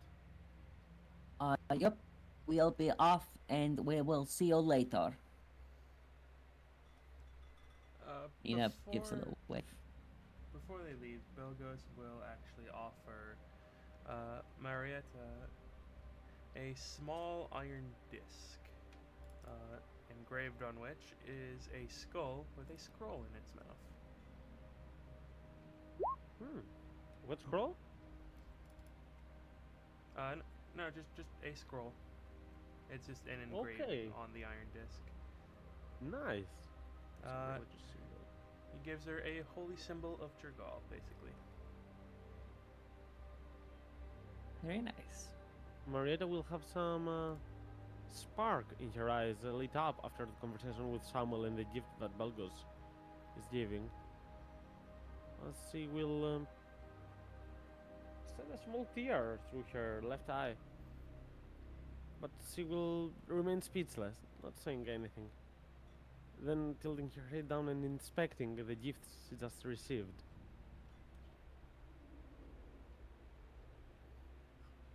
Alright, till later, little lady. As you all shall be on your way. At this point, as we continue our travel through the city, you're going to see the palace.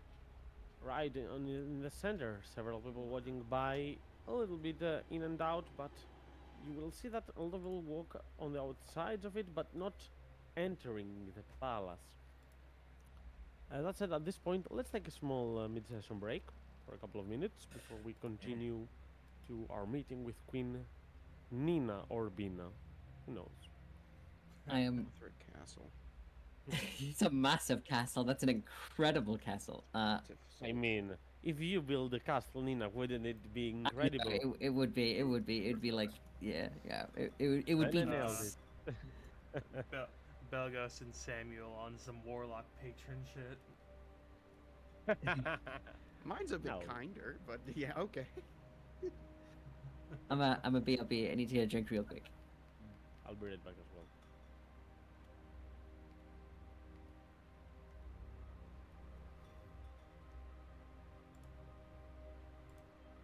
Let's see.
I am back.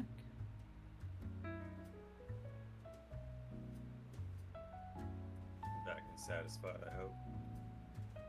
I am. Well, I'm sort of satisfied. I've got like the fastest instant coffee I've ever made, so we'll see. Didn't even stir it very well. I don't know why. I just felt like I was in such a rush to get back.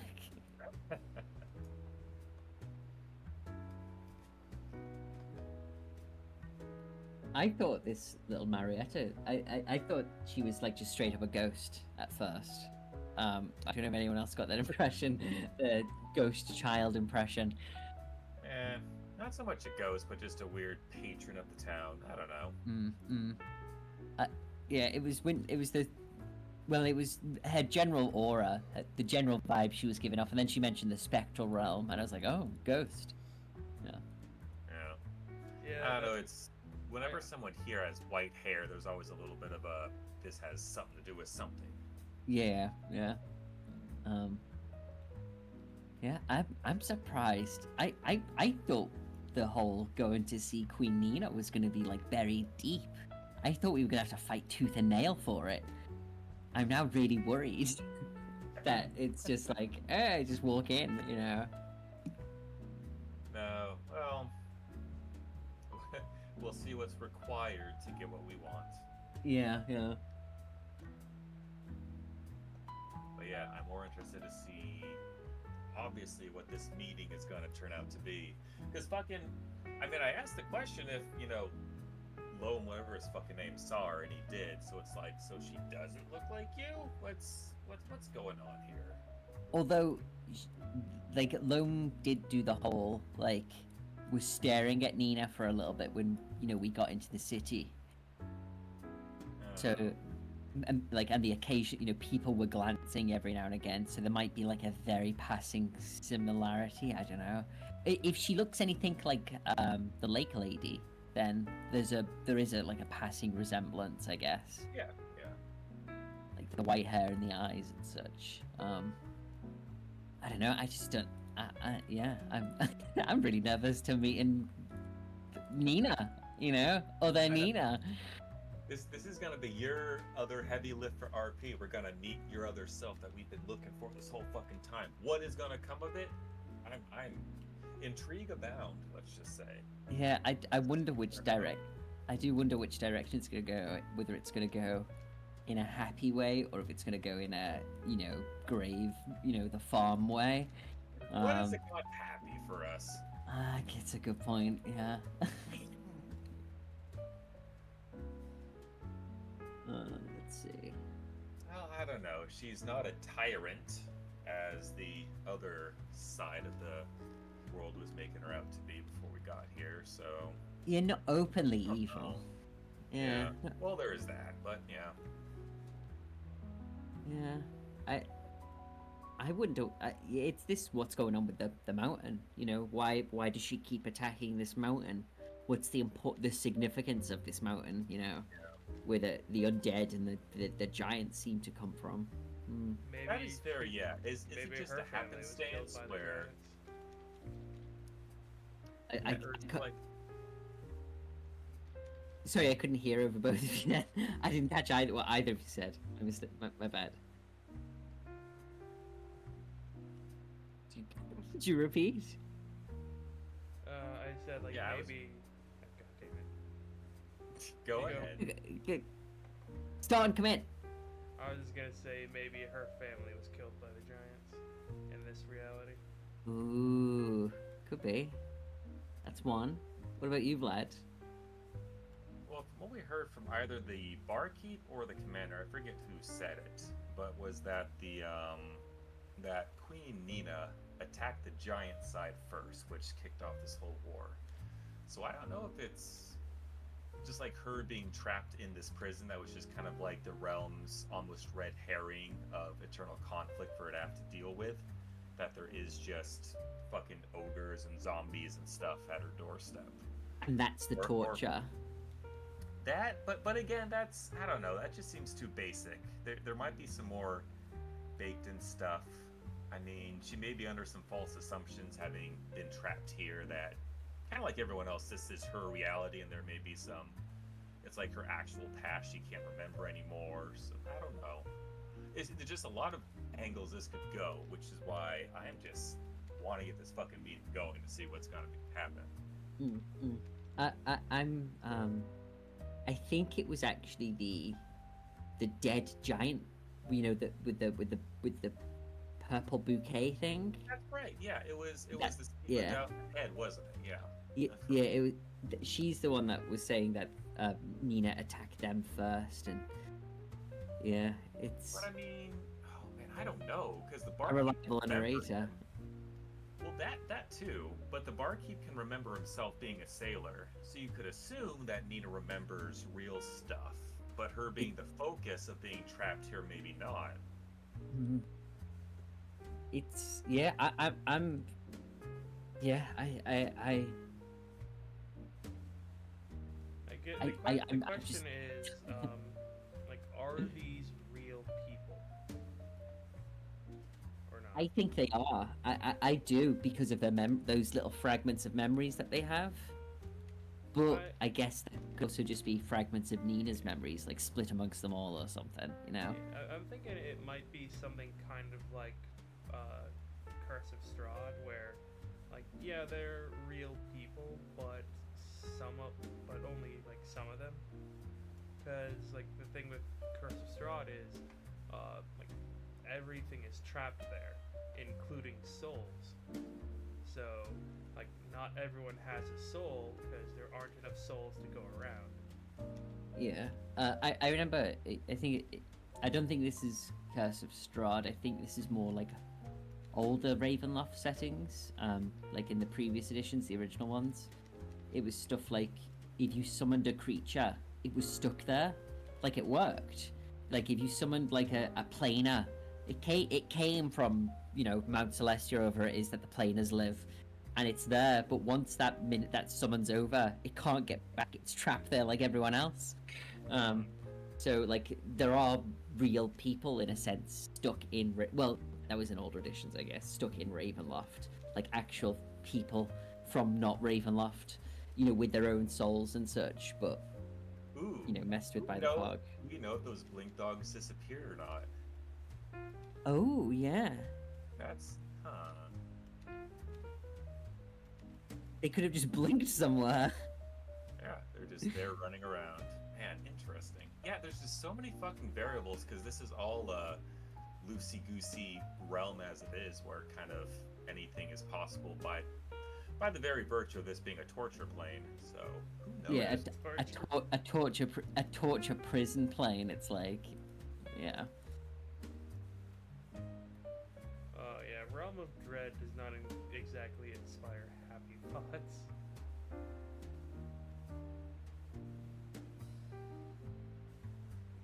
It births too philosophical a question. You know, it's like, what is reality? If these people are real, but it's in a different plane, so are they real, man?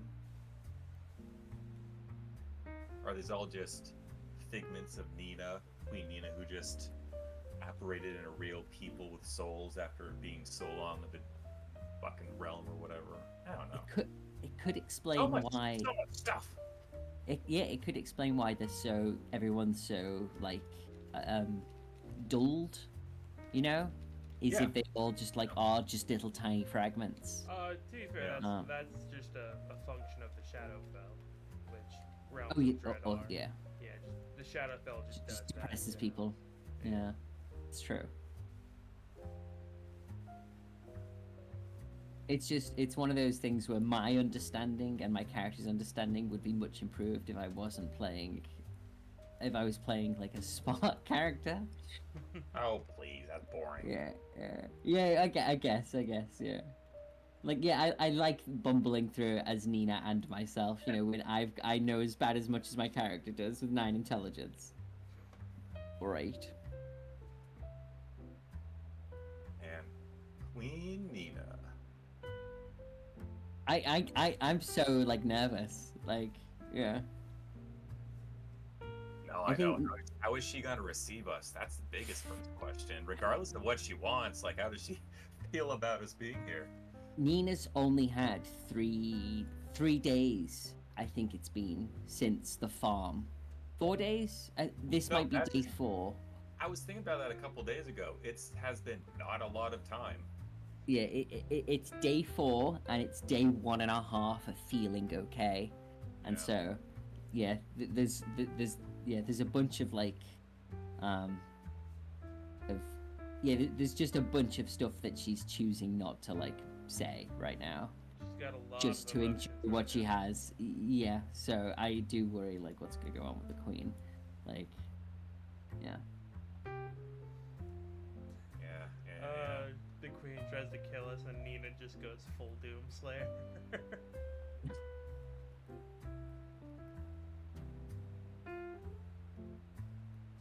Yeah. Does the queen even really know who we are, or we're just new people? Yeah, That's also what okay. I'm thinking. Does she even like? Does she Know want to that you're see cute. Nina because she looks cool and not because she has any inkling that they're related? You know, I mean, No, just yeah, based fair. on description.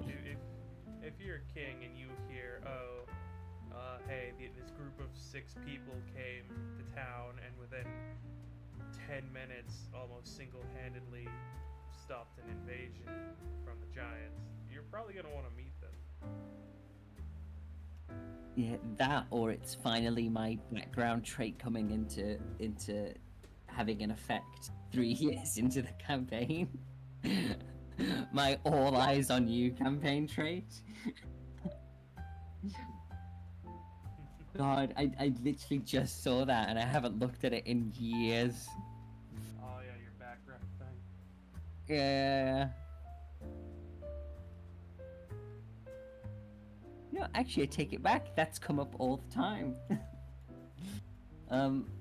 Welcome back, Jeremy. Hello. How's it going? It's okay. His will Hey, here. We do have a will. Hey, I'm sorry about what I said. I just realized it sounded really bad. I was just trying to emphasize that what Sam was trying to do was innocent. I wasn't meaning to be like rude or anything. I know.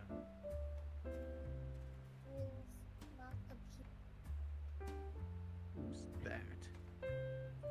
I think Get it's it out of Vlad's. here. I think that's Vlad's spawn. I think Ugh. is how they call is what they call it. The babies. Is there? The baby. The baby. Although I don't think baby's the correct term for one that can walk and talk. For a child that can walk and talk. Probably not. No. Walk, talk, and draw better than you. You know, it's.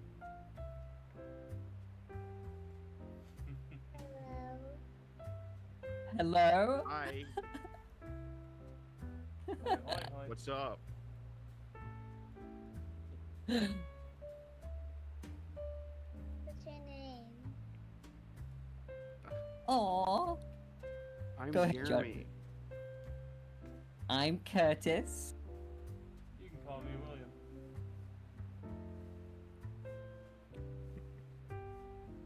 Oh, this is incredible. This is as awkward as it should be. With Brainer not here to respond, BG not here to respond to. You should tell your dad he's very bad at this game. Oh yeah. Tell your dad he's really bad at this game. My dad? Yeah. Oh, they won't. They won't. It's adorable. You're bad at this game, I think. I'm bad at this game. Oh, I already know that. I can't. I can't. Same. Apparently, I am back Come back, BG. and have. Where do you live? Oh, who are you asking? I'm back. You? I live in the UK, in England. Position UK, England. Yeah. Where the Queen's from. Different queen, not the queen Nina. I live in Japan. You do, and that's amazing. That's so cool. Are you my dad's friend? Yeah, yeah. No. Oh, don't be mean. Jeremy's No, we're mean. friends. We're besties. Besties? Uh huh. He loves us.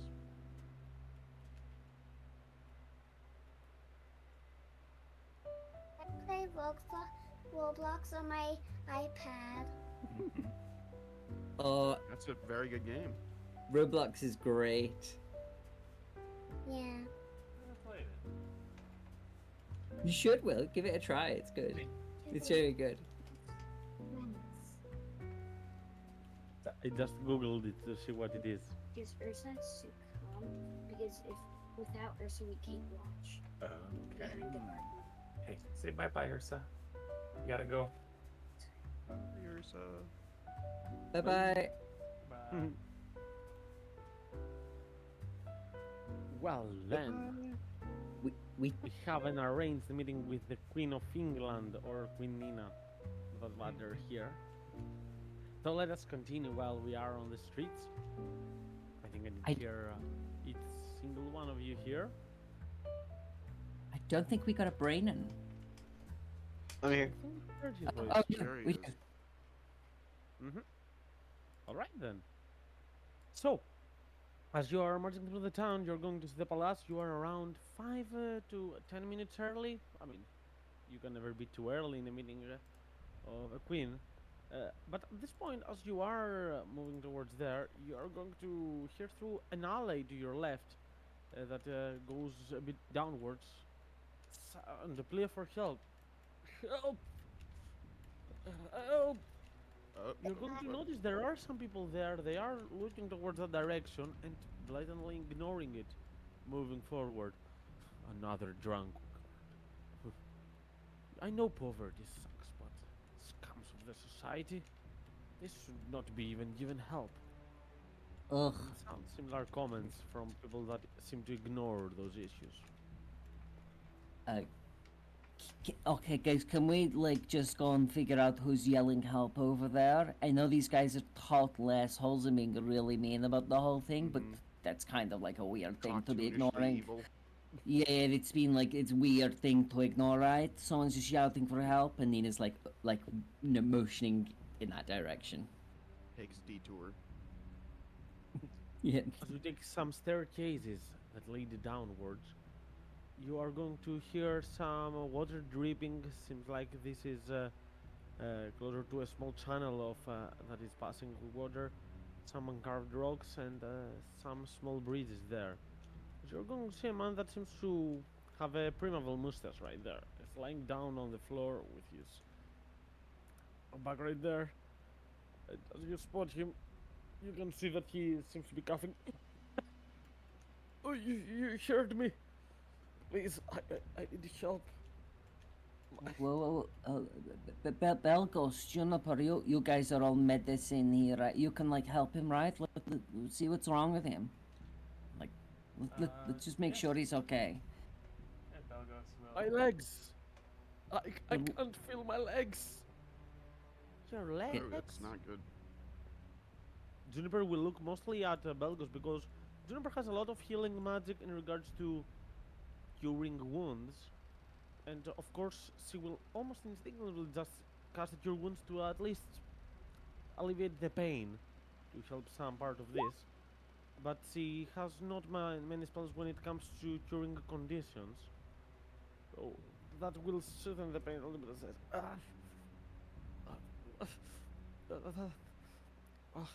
that's a bit soothing, but I still don't think I can move them. I don't feel my toes. I don't feel anything.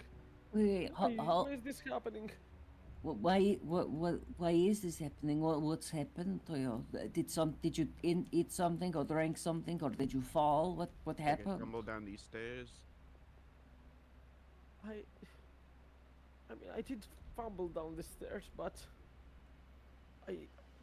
it was at that moment that I stopped feeling my legs prior to dropping. This is the result of this, not Hmm. not the cause. My back is aching as well, but I guess that's because of my fumble. Are you a doctor? Can you help me? Belgos will nod. And then Belgos will, like, pinch the guy's leg. Like,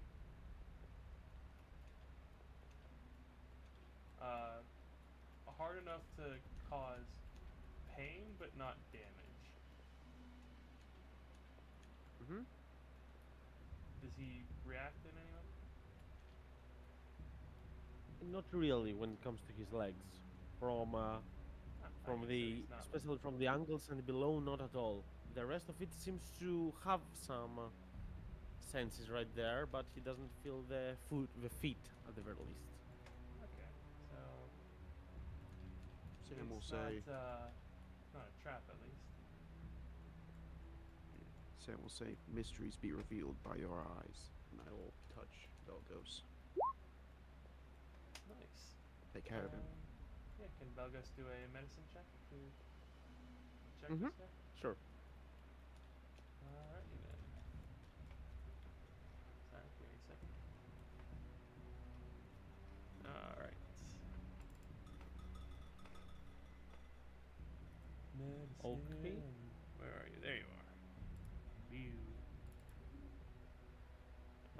And one plus d4. 1d4. 22. All right.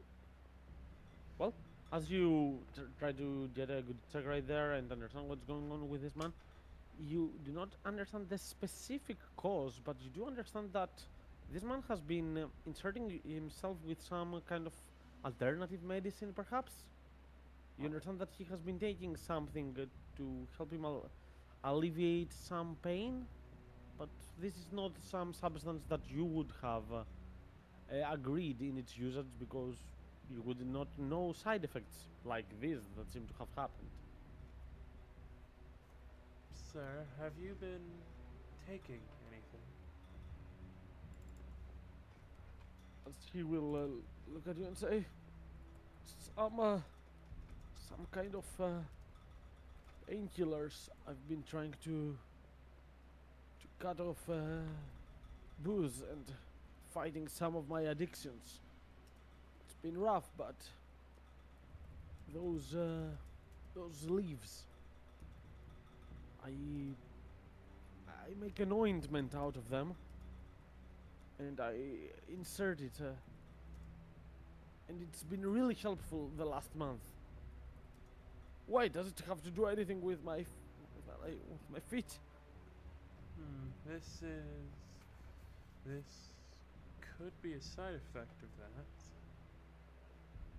May I Oh. see these leaves? No, no, no, no, no! It cannot be. Don't tell me. Did I bring this up on myself as well, or even worse, was I stopped that cure as well? No, I cannot return to my former self. My family, all my acquaintances. I'm alone anymore. And you Hey. tell me that I have to start feeling that physical pain as well. I've lost everything. Everything. Well, hey, things might not be that bad, you know. How long have you been taking this stuff? You said like a month, and you haven't like been drinking or done any of the other stuff in a month too. That's a long time, you know. That's like a really long time. The longest I've managed to. It's No, been almost a month. Like, well, I think it's it- 20, 23, 24, perhaps 25 days. any day that you can count on your fingers is a big day. So the fact that you can count 24 times is a really big deal, dude. Like, you might not even need these leaves and stuff, you know? 24 days, that's like forever. But those leaves, they make it much easier. I did not believe that I could even do it. Sir, I mean, calm, you already have. please calm down. I said it might be a symptom of it. May I see those leaves? I don't have the leaves on me, but I have a vial of the fluid that I make out of it. Let me check onto my backpack. He will grab his backpack and slowly open.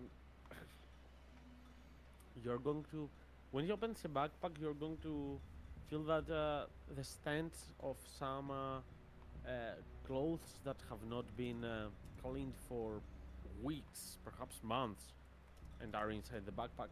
And among this, you're going to see a vial that gets out. And says, this is it. This is my last dosage. Tomorrow I'm supposed to go once more to that a doctor. Belgos like recoils slightly at the smell. Will pick up the backpack, and then like palm their stone of cleansing, so that it all becomes clean, and then drop the backpack again. Mm-hmm. Belgos will ask, do you apply this ointment all over, or just in specific places? Wherever there is, there are big muscles. That's what the doctor told me. It helps absorbing it. And the biggest muscles are the legs. That is true. And the chest.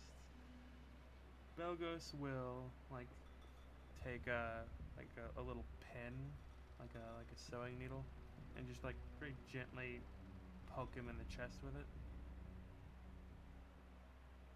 Mm-hmm. Does he feel that? Yes, he does. As he says, it doesn't look good, does it? I mean,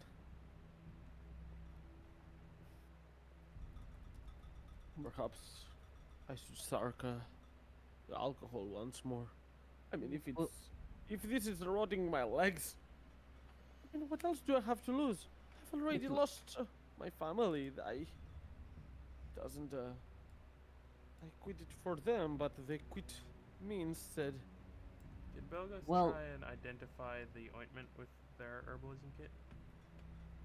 Yes, that will take a minute, but you can give me herbalism kit check with intelligence one for you. But normal, no disadvantage this time. Hey. I'll give you the findings of your survey in a moment, as you try to inspect this. The man will continue monologuing, saying that, would you like to live in a world where nobody is family to you? Yes, sure. I have a couple of friends, but in the end, what are they? Some people to go around and perhaps laugh a little bit, mock each other, pretend that we are not jealous of each other's deeds, say congratulations on their achievement, while what we truly mean is we wish we were at your place. Is Family. it just me, or is everyone in this place very erudite? Well, I mean, I don't even it know sounds what that like you've got a lot of things to think about, friend. But can I ask you? So you take these leaves instead of drinking and doing other drugs to help you with your pain? Is that right? Yes. I mean, I did try to cut out the alcohol on my own. What It's not caused not the pain? easy. It, the absence of it, the mental toll. Solitude, perhaps. I don't know. You're thinking not the right way right now. I think Belgos is. I mean, people. We have lots of stuff that people deal with pain with. You know, where we are from. Do you do you know anything that might not make this guy's legs not work? That'll help him out. Even a little. I There mean, is, no, uh, sorry. Go ahead. By that point, you would have finished the examination with your herbalism kit, and as you check into it, you are going to notice some similarities with stuff that there is all around the world, but it's not exactly the same. It seems to have properties similar to Dream Lily, indeed. However, it doesn't have the same, let's say, what is the word? I need to find it. Just a moment. addictive. Viscosity, Ah, say. Yeah, it is. It feels a bit else, and the smell of it is a bit different. But it seems to have other similar properties that you, as a medicinal expert, would be able to understand. Perhaps a dream lily of another variety of a place far, far away, like this is. Oh, Belgos will like frowns inside the thing, and they will say, "Well, there are several different ways to be relieve pain. There is things like massage. There is ice and heat, perhaps some stretching. One that many people use is marijuana. There is also things like peppermint and eucalyptus. Can I you, know about peppermint. That's a good one. can you give me a prescription or something? Can you help me now with my legs? Oh, Is it I mean- gonna keep up like this? I mean, Juniper might be able to help with the mint and stuff. Can you like make some like peppermint and stuff? Is that something you can do? I mean, I think I can, but I think I can do something better for now.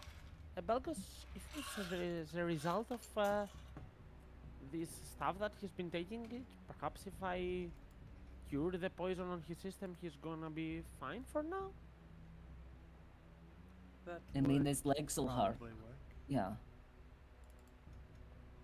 Mm-hmm. But Meaning, that like- will be only for now. You need to change what you're doing if you want this to continue, or if you don't want to end up like this again. Oh, that's a Look downwards. that's a good point. Juniper can help you, but to really change, you're going to have to help yourself. You can't go back to beer. You can't go back to rubbing this stuff that fucks your legs up. You're going to have to. I mean, you're going to have to go with your friends and your family You just and said make that sure they're they know better. that you're hurting. I know, but he can always try and go back. You know, if you go back and you're free of this alcohol and free of these drugs and free of these leaves, you can't hide and mask that stuff with your friends and your family. They need to know that you're hurting in order to help you.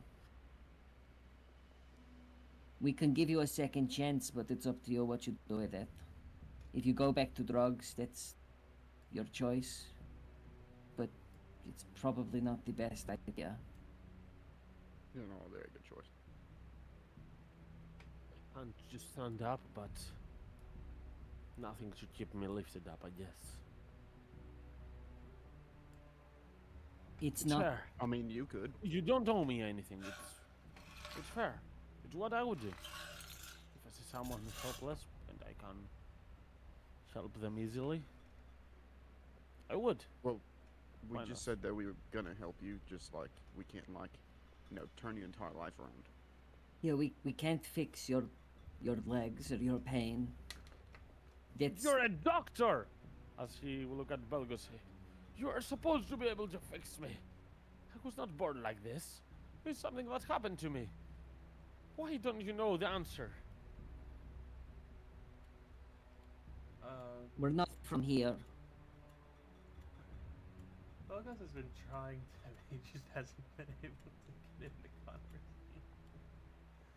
But Belgas has said, what has actually caused your pain?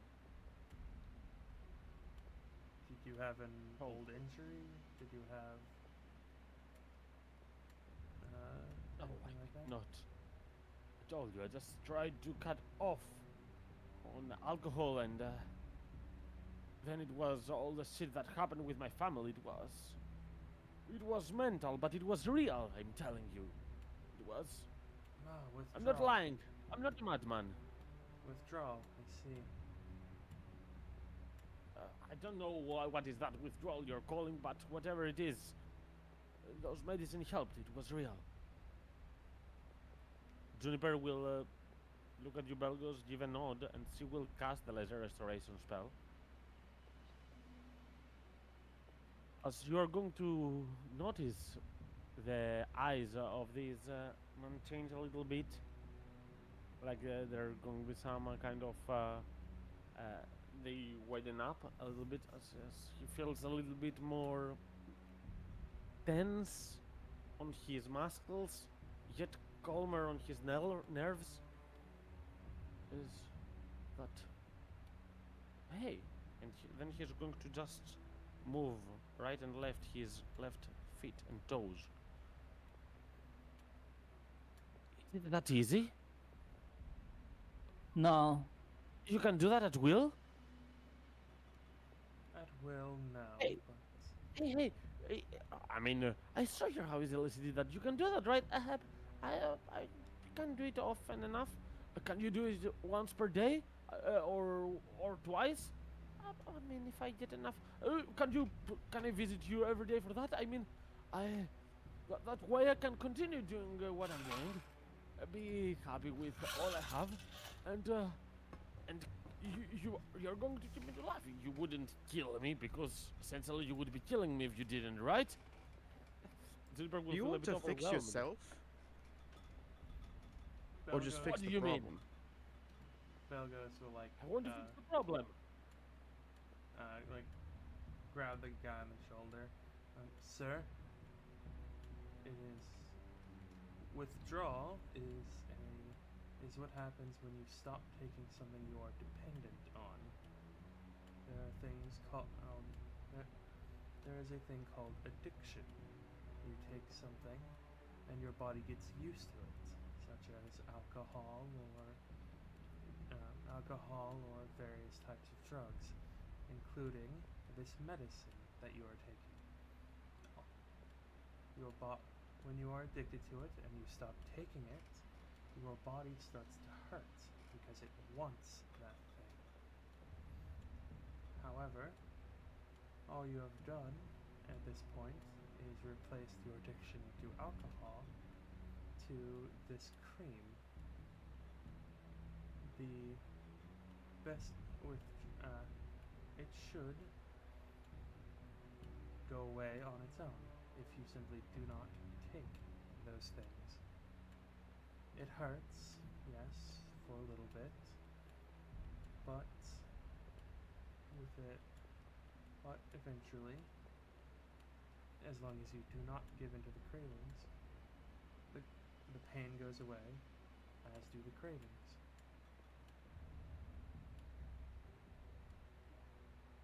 I've been It's- told the same in the past. It's not that I do not understand. I'm not dumb.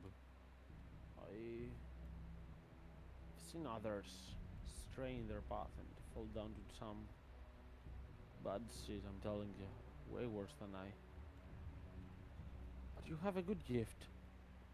You can cure me. So why don't you make it easy for me? Why do you want me to struggle? Why, so you can just get addicted to this next?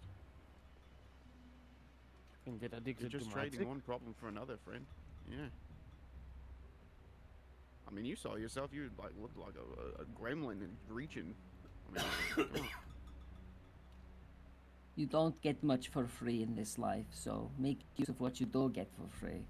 Like that. What Juniper just did. What Belgos has told you. There you go. That's what we've given you. We've just given you this little chance to unfuck things for yourself, and it's all that we can do.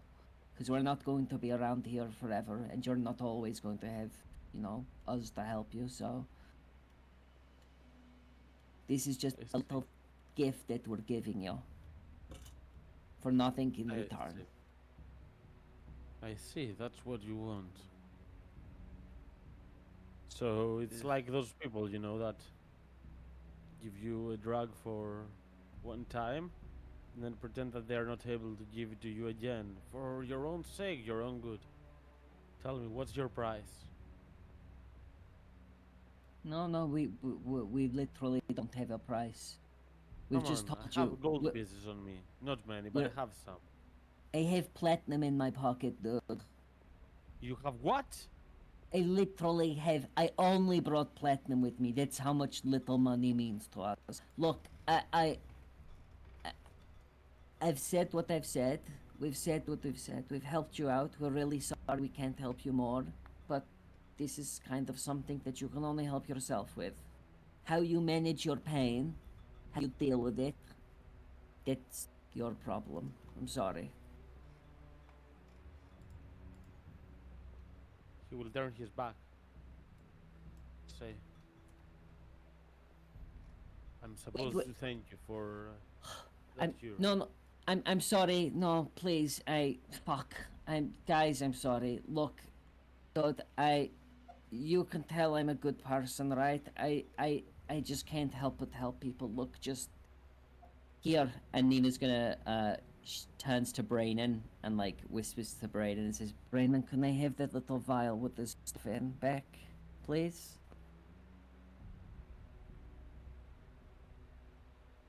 You know, the vial with the green stuff.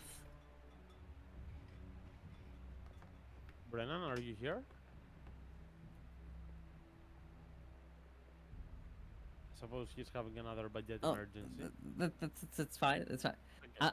I will assume that Brandon gave me the vial back, and Nina Yeah. says, just instead of blaming us, just drink this, and it'll take a while, but slowly, you'll feel better. And she just Is holds this out the little vial another, of the green stuff. Is this another painkiller or something?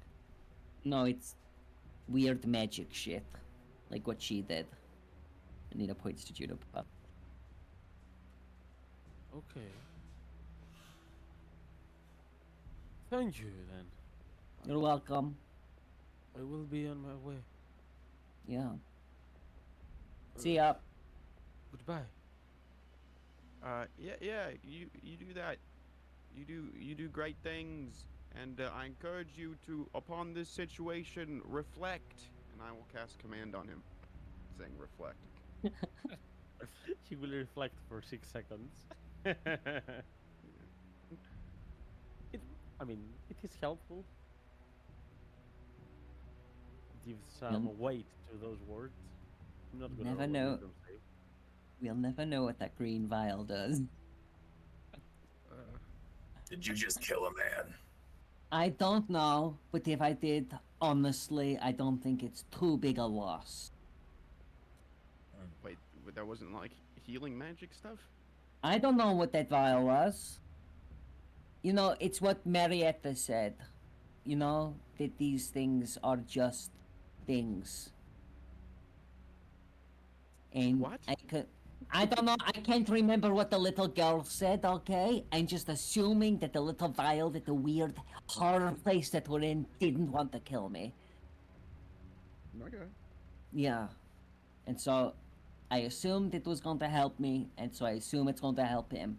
I hope it doesn't give him like super powerful magic and shit, cause wow, that'll annoy me. But I hope it helps. And if he dies, I will feel a little bad, but I really hope he doesn't, and don't think he will. Well, if he does, it's good thing we didn't ask his name, I guess. Oh fuck. Should I go after him? Uh, We sort of got like a thing to do. I know. Look, I- I don't want to be a completely heartless bastard here, but I didn't chime in because, look, I know that kind of life. Fucking cities are full of that. We just got to do what we do. I know. I saw him, and I saw a lot of the people that I screwed over, and I thought maybe some words would help, enlighten him on how to fix his life. But they were just words, and I thought maybe the vial will help, and fuck, whatever. It's fine, whatever. Shit, okay. And like Nina glances back to the stairs to that alleyway for a second and taps her fingers together and goes, No, okay, no. We stick. We go see Queen Nina. We go see Queen Nina. The sad thing is, Nina, that it's almost impossible to get someone to change from an addiction unless they want to. No. Yeah. It's really easy to get on and really hard to get off, I get it. It's fine. I'll forget about it. It's my bed anyway. Let's just keep going. As you reach the entrance to the palace, you're going to see a big wooden gate. Not a single guard outside it. Nobody patrolling it. The moment you reach next to the gate, perhaps taking a glance at each other, maybe thinking if you should knock or open it, you're going to feel immediately the gate open on its own. Wide open. On the interior of it, you look and you see some majestic constructions. A lot of pillars holding up some nice architecture, the nice and strange formations on the ceiling, on the glasses. A lot of nice things. But again, not a single soul.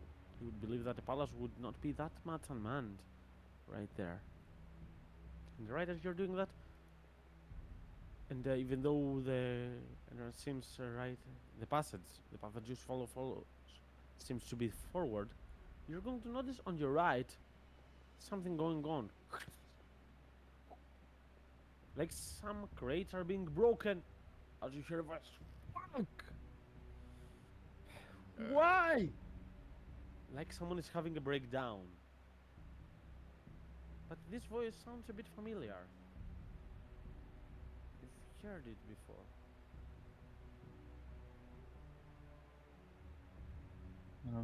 Is it? There's someone over there.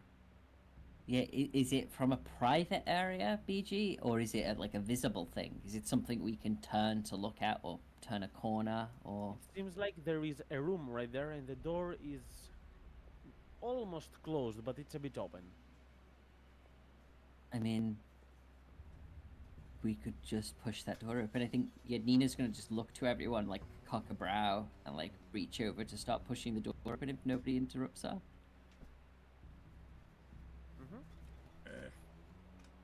Do we want to intrude on a place in the palace of the queen we're trying to meet? The door's open a little, so it's not really intruding. So can't place it, but it's somehow familiar. Yeah, there's something yeah, okay. Nina's pushing the door open. Everybody get ready to look. Miss And Nina will- Ivella, at some point we're going to have a conversation about boundaries. This is perfectly fine. We're not going in the room and the door's already a little open. If it was closed, I wouldn't open it. But it's already open so I can push it. And she pushes it open. As you push open the door, you're going to see there are some candles lighting it there, a lot of barrels, and several. There's a lot of wood material that is broken there. In the distance, before seeing the figure itself, you're going to see a small shadow of a man, but For a moment, you are almost gonna be certain that you almost did hear a bear's roar right there.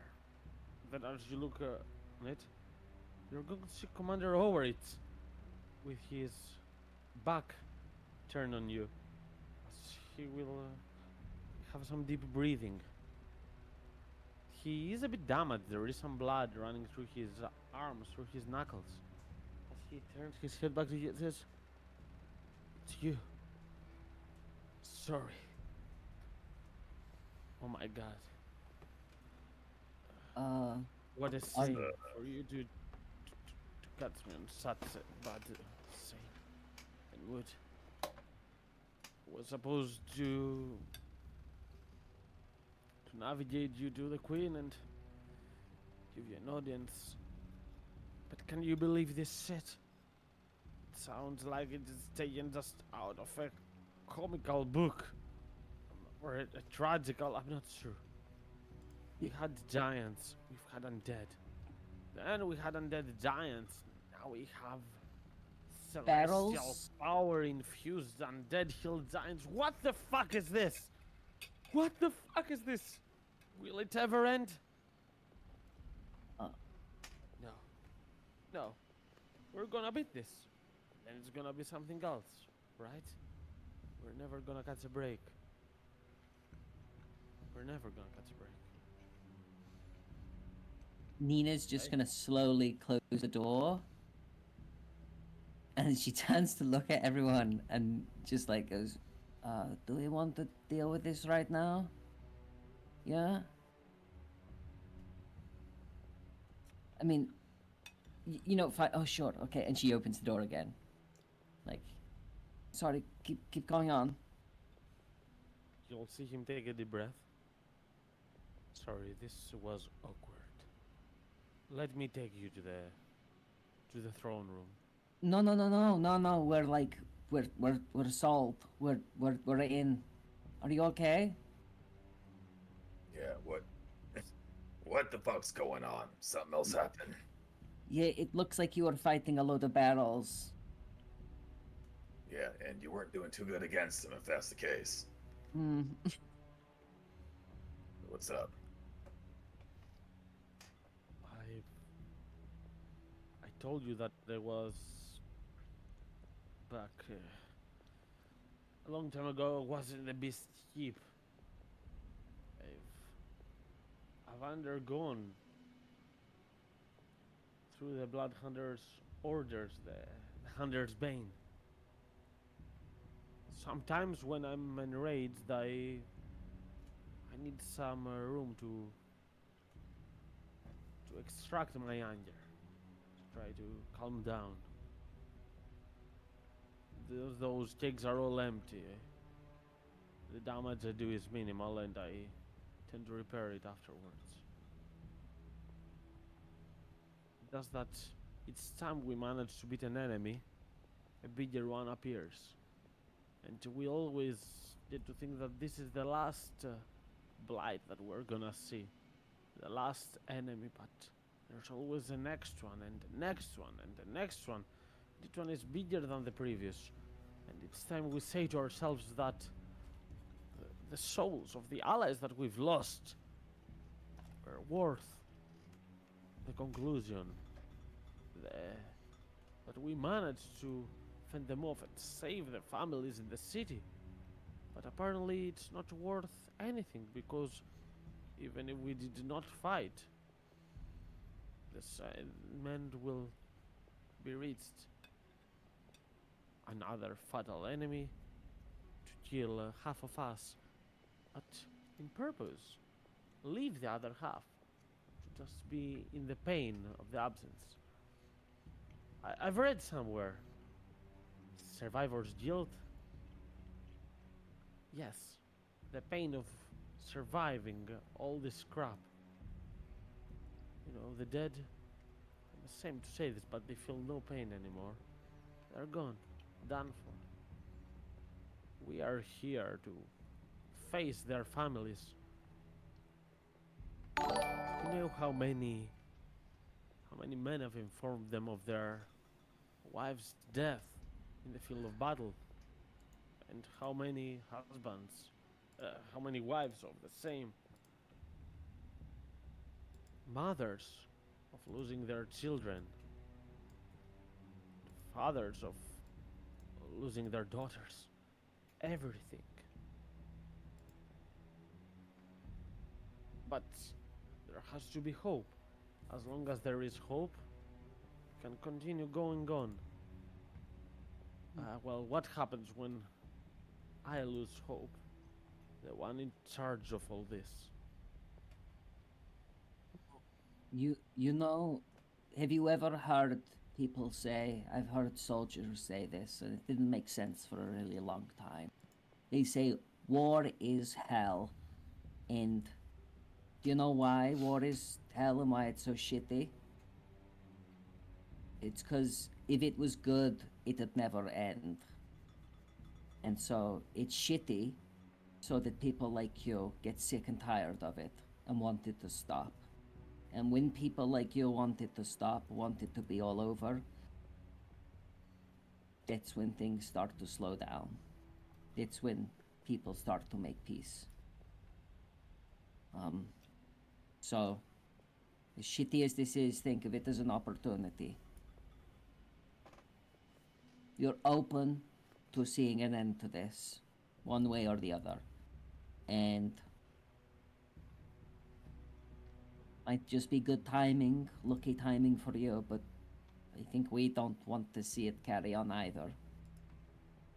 No. So, Yeah. Let me take you to the throne room. I'll bear this as well.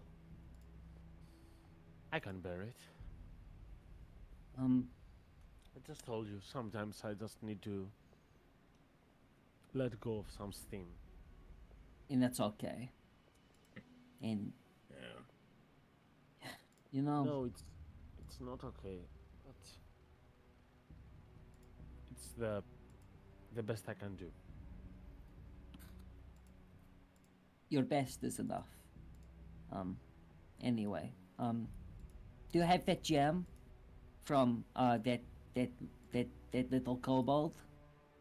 Commander Oritz, did you get it back off him? Do you want it? Yeah. I have it on my office. I'll give it to you after your meeting. But Oh, okay. No, that's fine. That's totally fine. So long as you, yeah, that's good. I just, we said that you'd bring it to us, and when we met up, you'd give it back to Locke, and he'd put it back in his shoulder. But that's all fine. I know, but I was not supposed to be the one here to guide you to the Queen. It was Lomb, but an emergency broke out, as you noticed. And Oh. yep, we changed posts for the moment.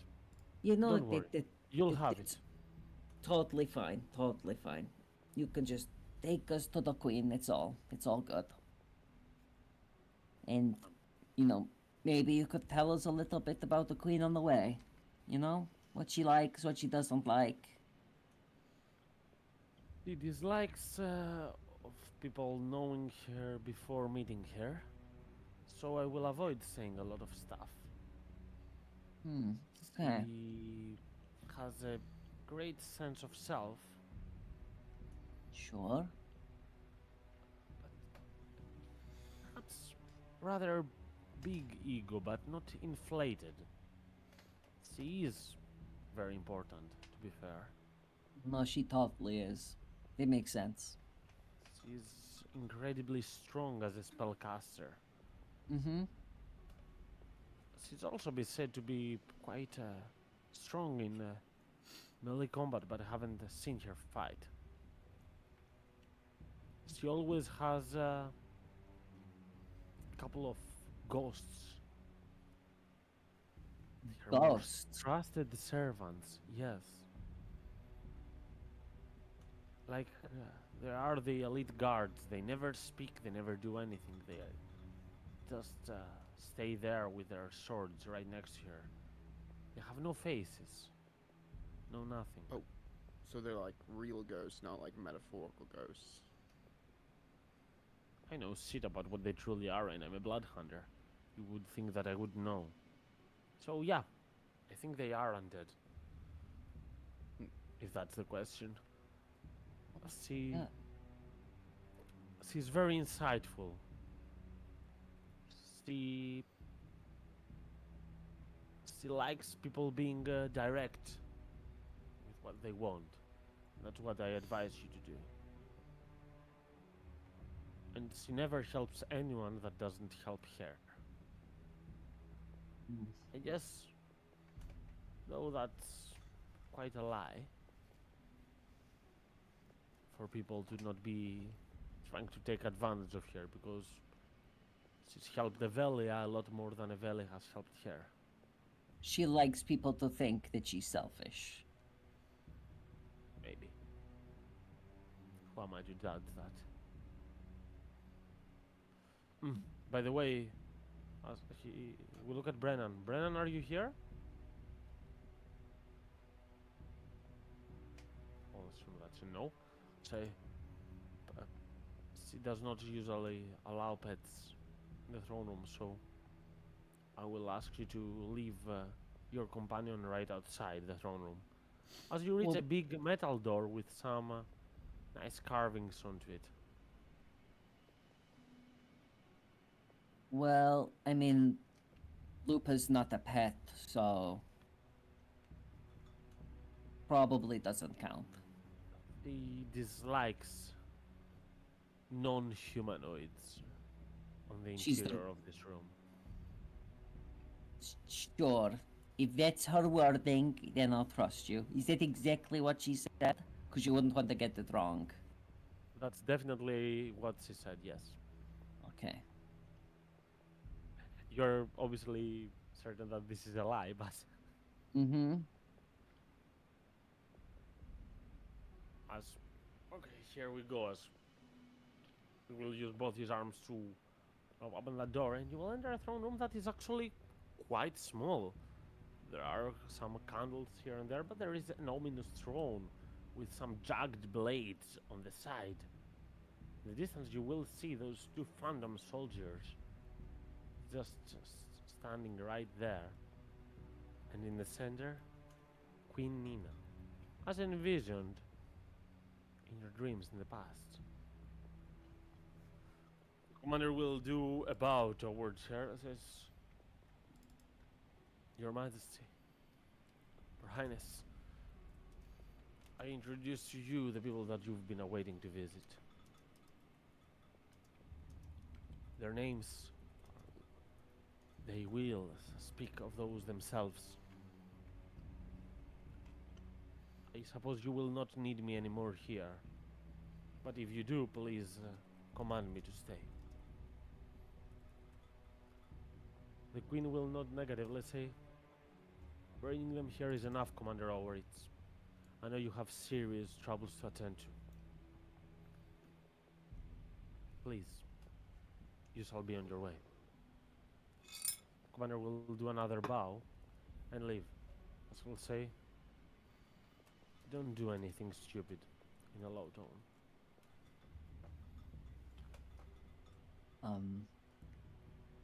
Nina is going to be staring silently for a few seconds, probably during that entire exchange with Commander Oretz that Queen Nina had.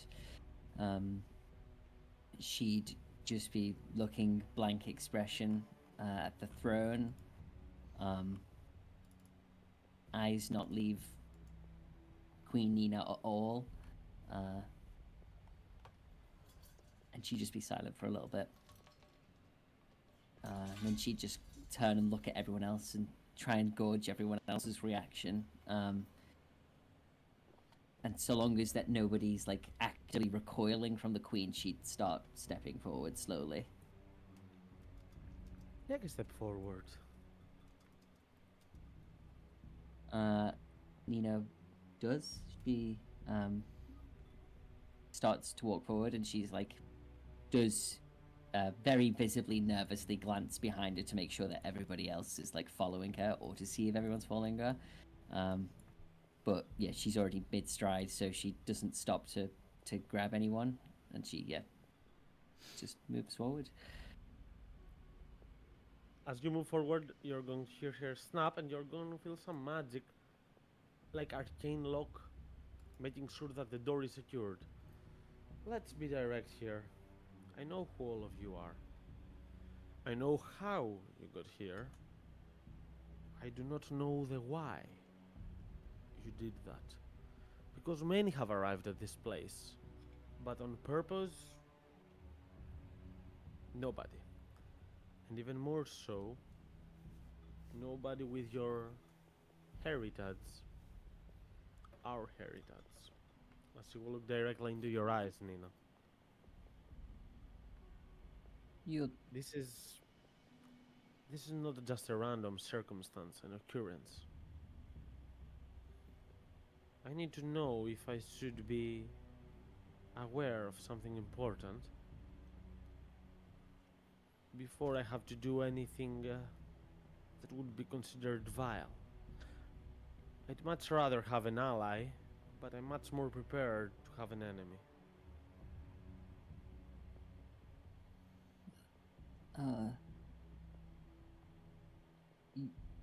you know who we are, right? Queen Nina. I know your names. I know your faces. I've seen some of your powers.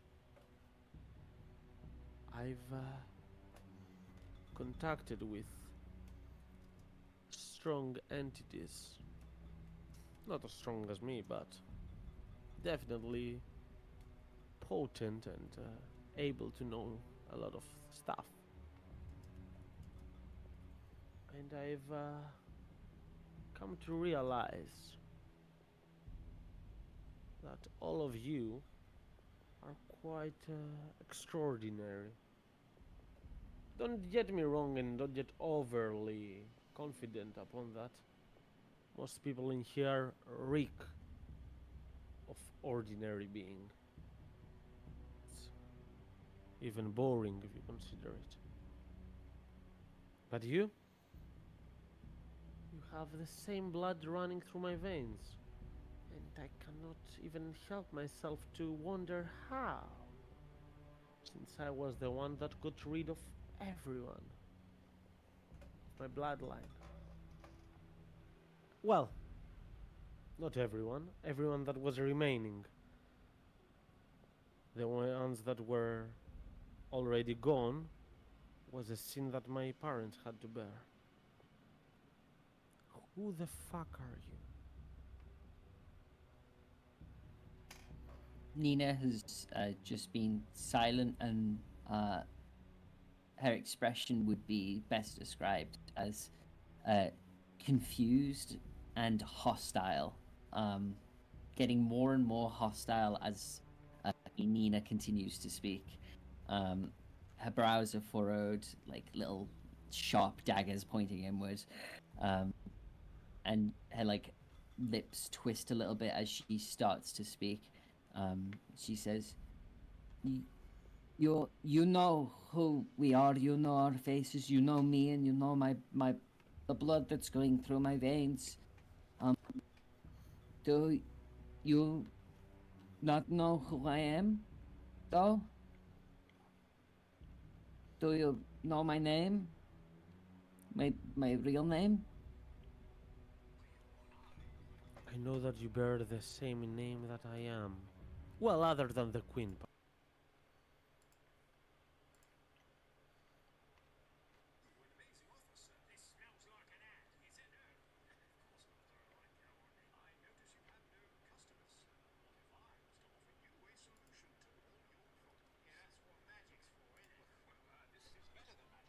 And what I've been through, and what I'm struggling with, and my problems, and you are supposed to be the thing, the person, the one, the only Ivella left that isn't me, and you're supposed to be able to help.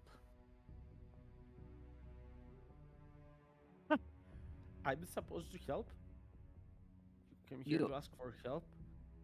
Have you seen how this place looks like? Have you seen the troubles we're facing? Nina looks down at the ground, and no one can see it, but there are tears like forming at it in the corners of her eyes and like going down her cheeks. And she just starts speaking downward towards the carpet, the red carpet beneath her.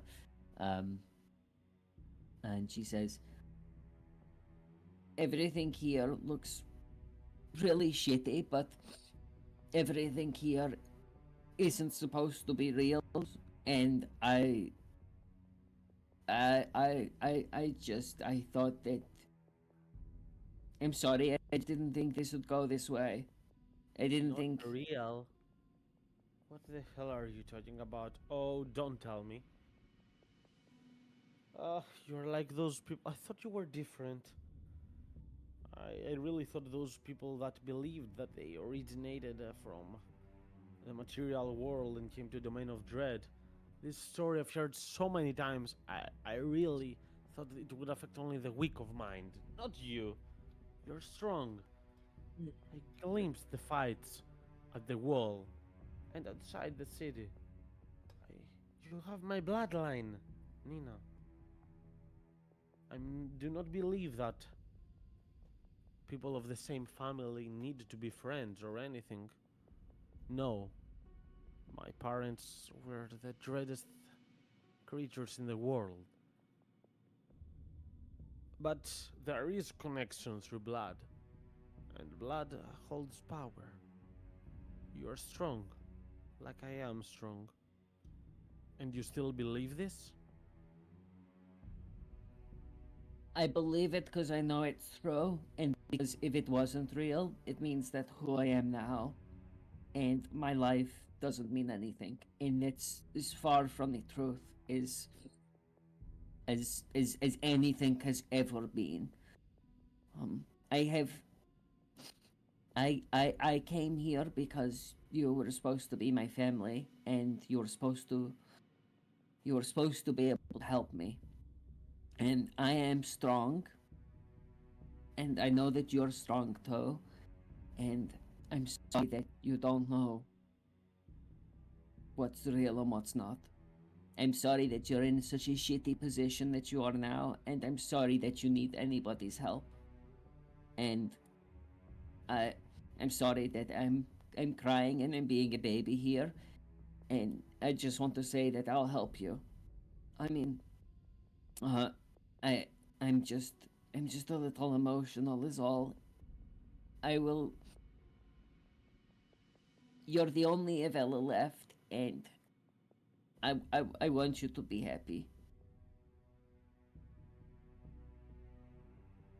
She will be So- left a bit powerless by that, the last comments you make. Like, she's struggling to speak. But she's going to put on a bit of a proud, perhaps, face a little bit. Just to make it clear, I didn't ask for help. I did not ask for it. And he doesn't say anything.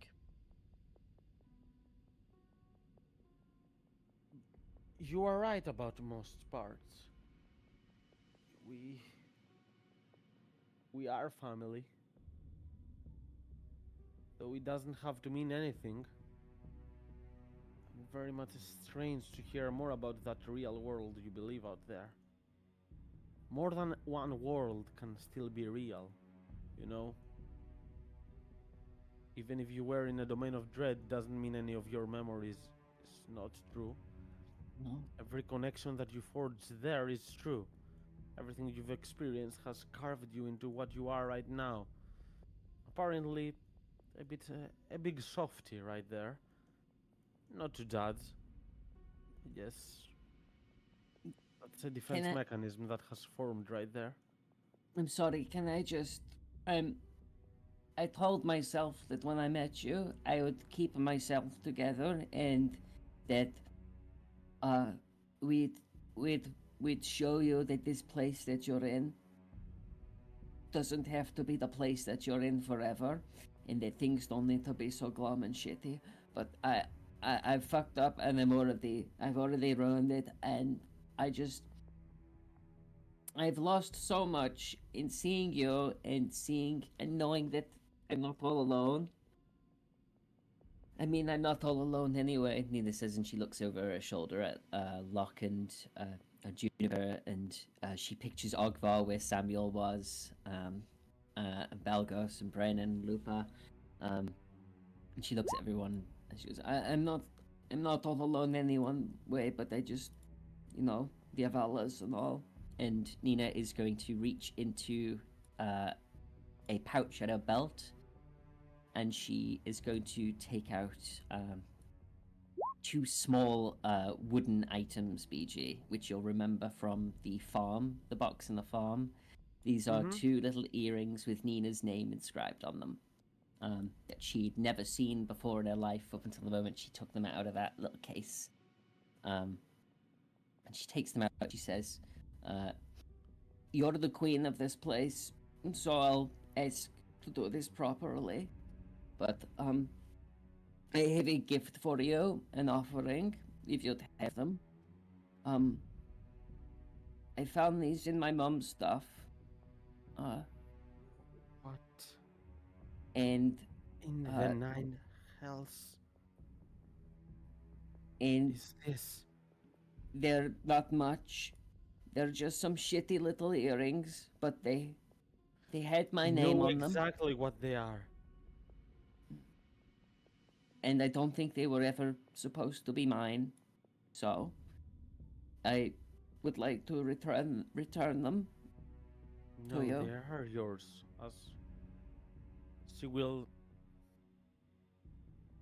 take her hair a little bit on the back and show you that she's wearing those earrings herself already.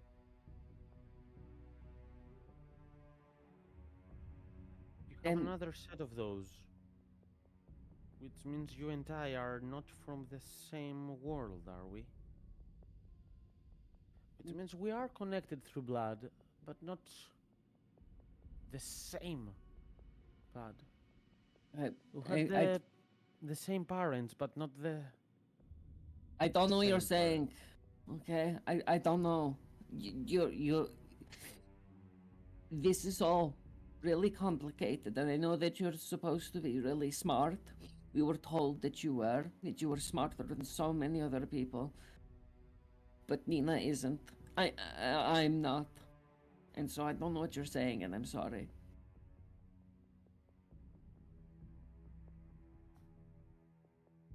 Lie down.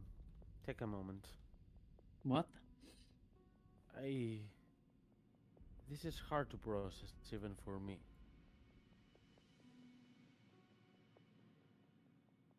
As she will look at your allies and say,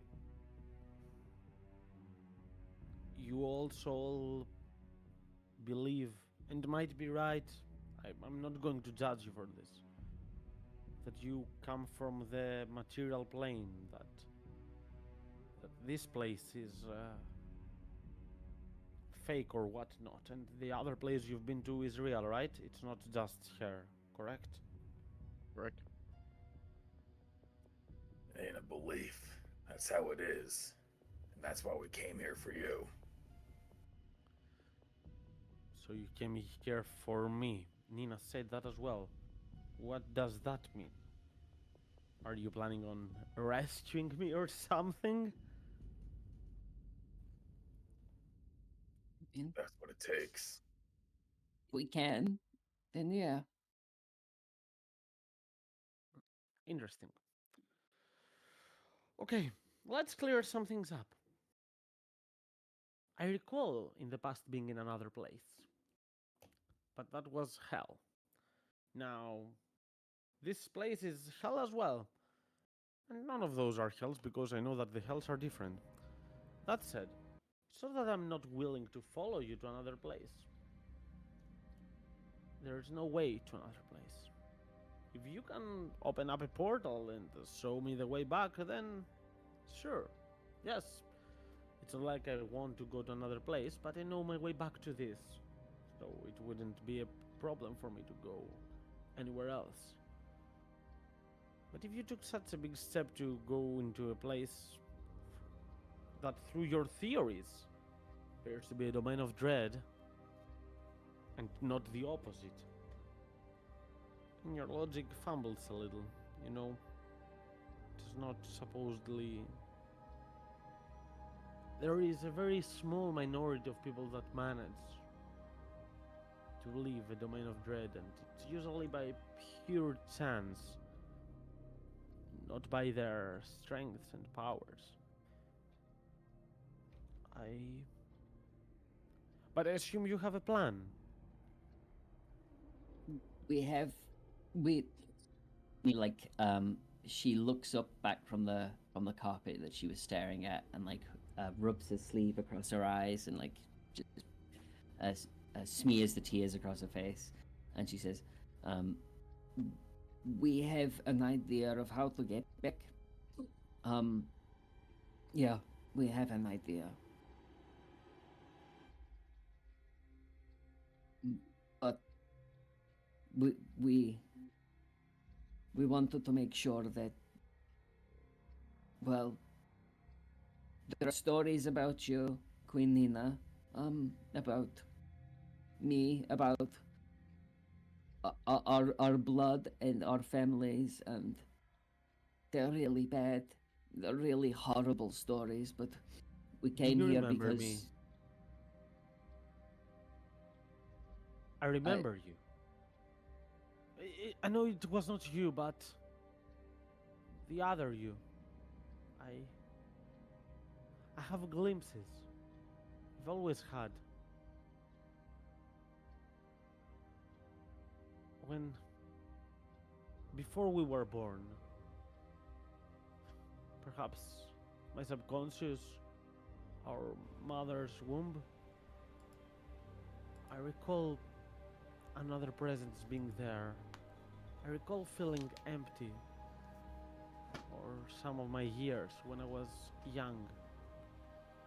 I don't know how to describe it, and it is not logical at all. No child would have such memories, but I did. Perhaps- I have something I could try if you would be willing.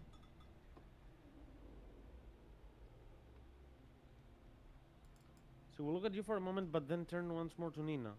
Do you remember me? Sorry. Do you recall having a sister? Nina closes her eyes really hard, and really tries to think.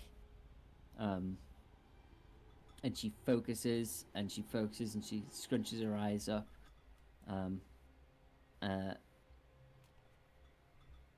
She opens them and she says, "No, I don't remember anyone. I'm sorry. It was just me and my brothers and my mom and my dad until they were all gone."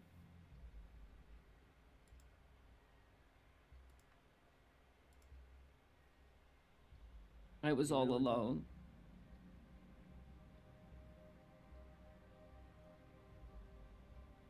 But you were not.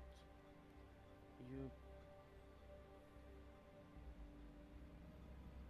We were not meant, at least, to be alone. We. What kind of parent kills their child? Defenseless as they are.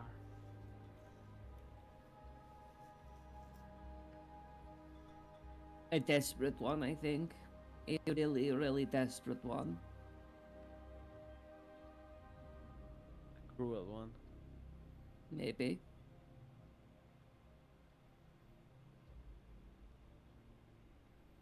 But when you're really desperate, people do really bad things sometimes, even though it's not them.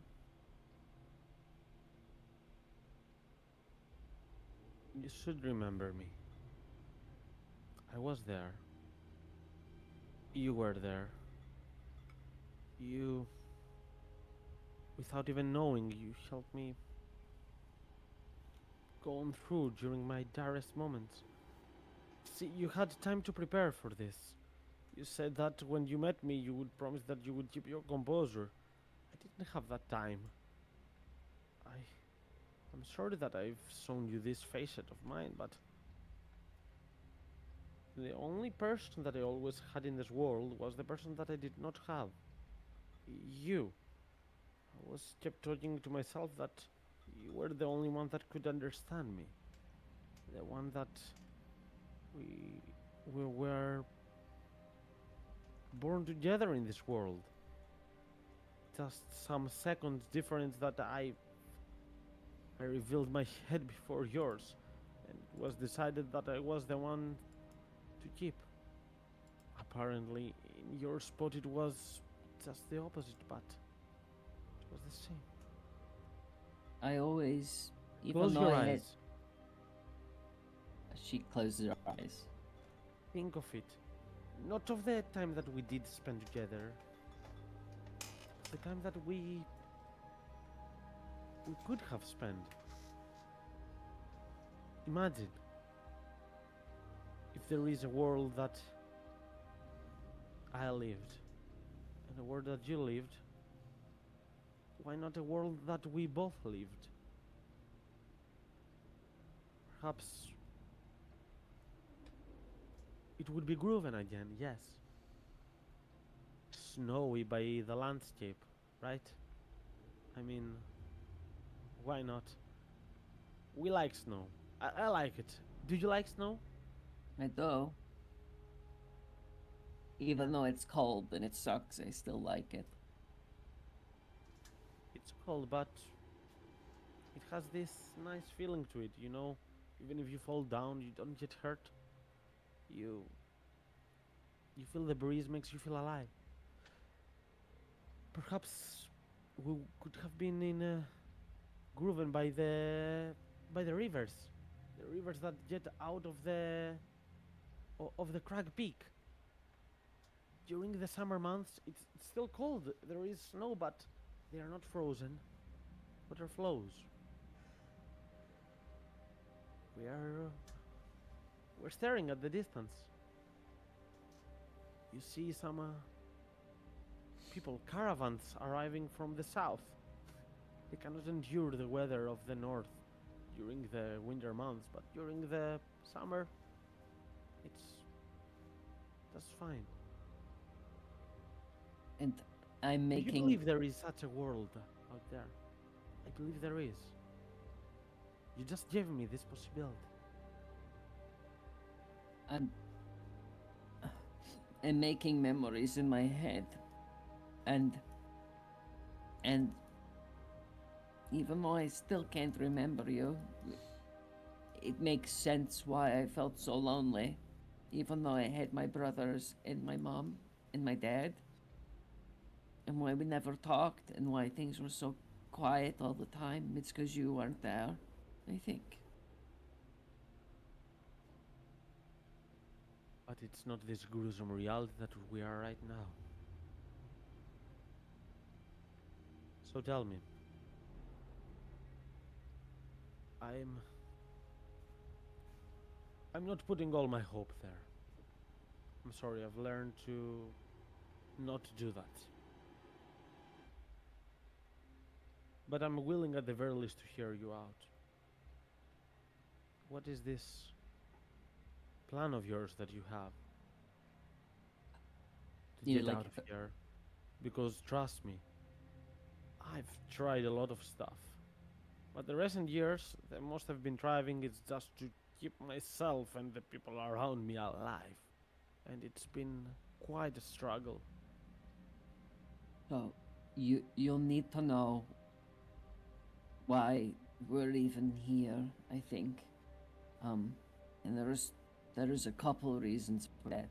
So the first is I've been getting really sick for a while, for over a year.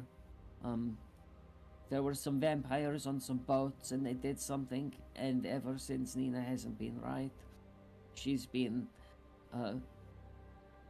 wanting to, you know, she's been like a vampire for a while, and I'm not saying that's like a bad thing. I'm just saying it's something that Nina doesn't want to be, and it's been making me really sick and really weak, and some people think it's killing me, and we thought that you could help because that's what you told me in the dreams. And the other reason is because the stories about you that made you sound like a really bad person, like like like a really bad person, and we wanted to make sure that that was the case, that it didn't have to be, and we wanted to make sure that you know that that as shit as these worlds are that you might be used to, that there was one where you'd be welcome, and that where the Avellas wouldn't be so alone. Um, that's why we're here, and our way out. You don't even need to give it a second thought because we've like prepared this and it's all set and super thorough. We have like a weird fork, and when we rub it or something, it'll take us back home.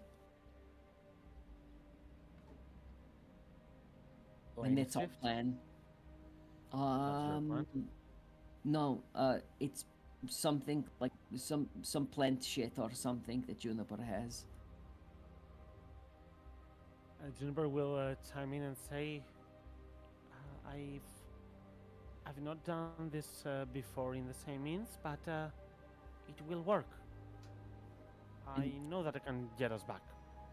And hold on, and Nina like turns around and she like walks, she's like trembling a little bit, like her whole body, she's just like shaking ever so slightly as she nudges past Locke, and she like reaches over and grabs Juniper by her sleeve and starts tugging Juniper, and she will do the same for Locke as she retreats back to where she was. She takes Locke by the sleeve and like pulls him along with her, so that she is flanked by Locke and Juniper, and she says, and I know this won't mean anything to you, but this is Locke and this is Juniper. Juniper is the sister that I never had, and that I wanted, and Locke is my fiance, and we'll be married soon. And I just wanted to tell you that because as shitty as my life has been and as horrible as it is, and the awful things that I've done, and I've done some really bad, terrible, really, really sick things. These people love me, and I've found somewhere where I don't have to be an asshole, so, yeah. Might sound like bragging, and I guess it is. I just wanted to let you know that there is a place for Avellas. And it's where I'm from. It's my world. And you're welcome there, even if you don't think you are.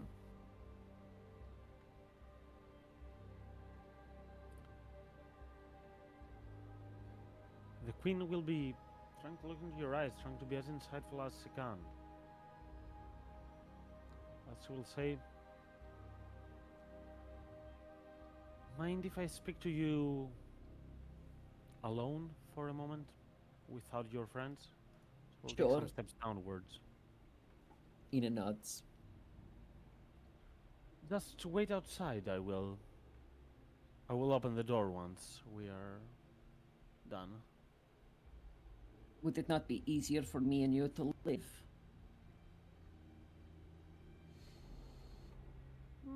Sure. If that makes you feel more comfortable. Nina Let's nods take a a little walk bit. around the palace. She gives a nod, and she looks to Locke gives him a thumbs up.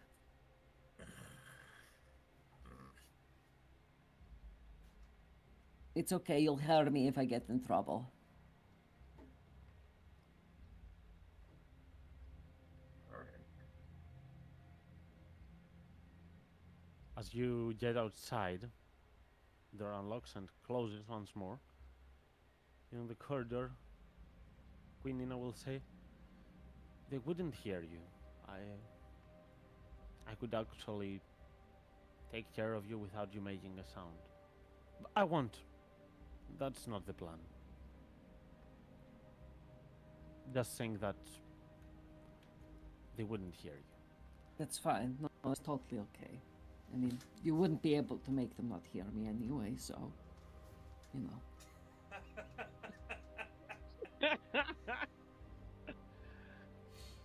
Say, I'll say, do you really trust those people? Which Mhm. Nina is the most arrogant? Find out next time. I know, Do you trust them in the means of that they offered you something like some serenity, some love, she makes air quotes on that, and perhaps helped you in your adventuring and riches? Or do you really mean trust them, trust them? Nina, she lifts up her hands and she too quotes love. She says, I love them, like, with all my heart, and I would literally die for most of them without, like, more than 4 or 5 second thoughts. Interesting. I did mean, not I won't expect that. die, though. Like, I can't, so, you know, I made a promise. But if I really had, though, I would, I think.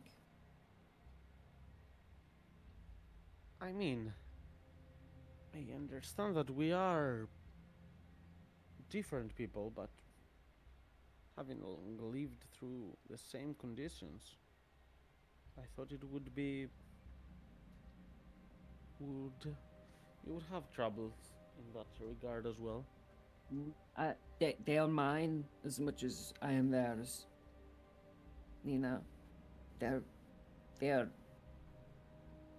like, I don't think I was a person until I met them. I think I was just like a pretty painting that spoke.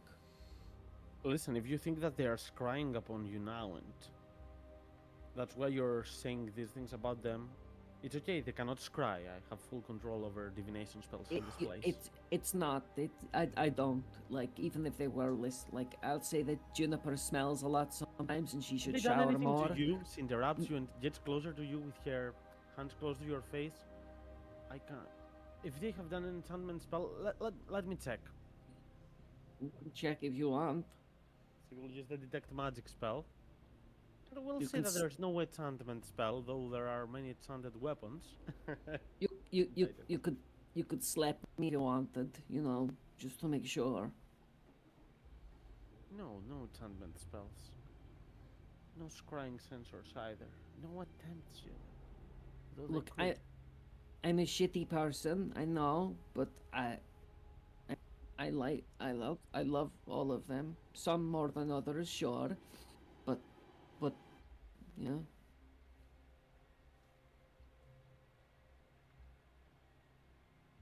Listen. I like this idea that you're saying of a perfect world out of this place. It's not perfect. It's really shitty, and like it No, could no, have no. so much fixed with it. What you described is perfect compared to this. It's always in comparison. But this city that I rule here is the only thing that I've truly made for myself, that I've managed to make, to protect. I cannot simply abandon it. I've been protecting it for years and years. Each time there's been a bigger enemy, but there must be an end to it, right? Why? I need to see this to the end. I need to. Sometimes it feels like I'm against the whole world. And truly speaking, I've quite accepted that idea, you know? That I have to beat the world. Why? Why? Why The do you gods, keep The fighting? powers and behind it. Whoever is doing all this, summoning those creatures, uniting them against our city, or whatever their master plan is. I have to beat them. I have to.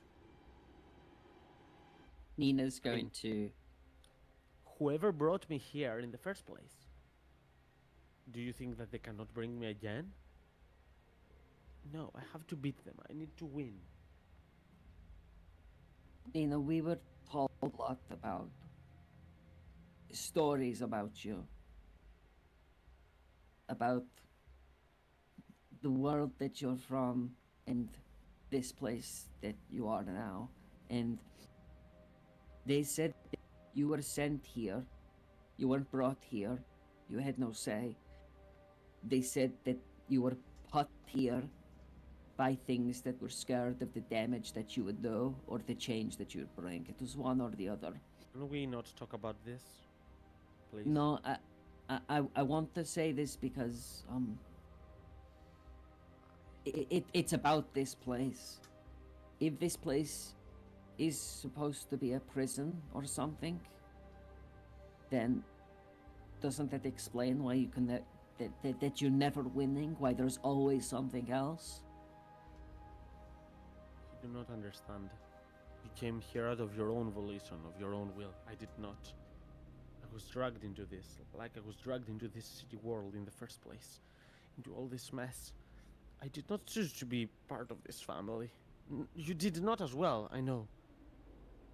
But as I grew up, I thought at the very least that I was not going to get dragged into things of others.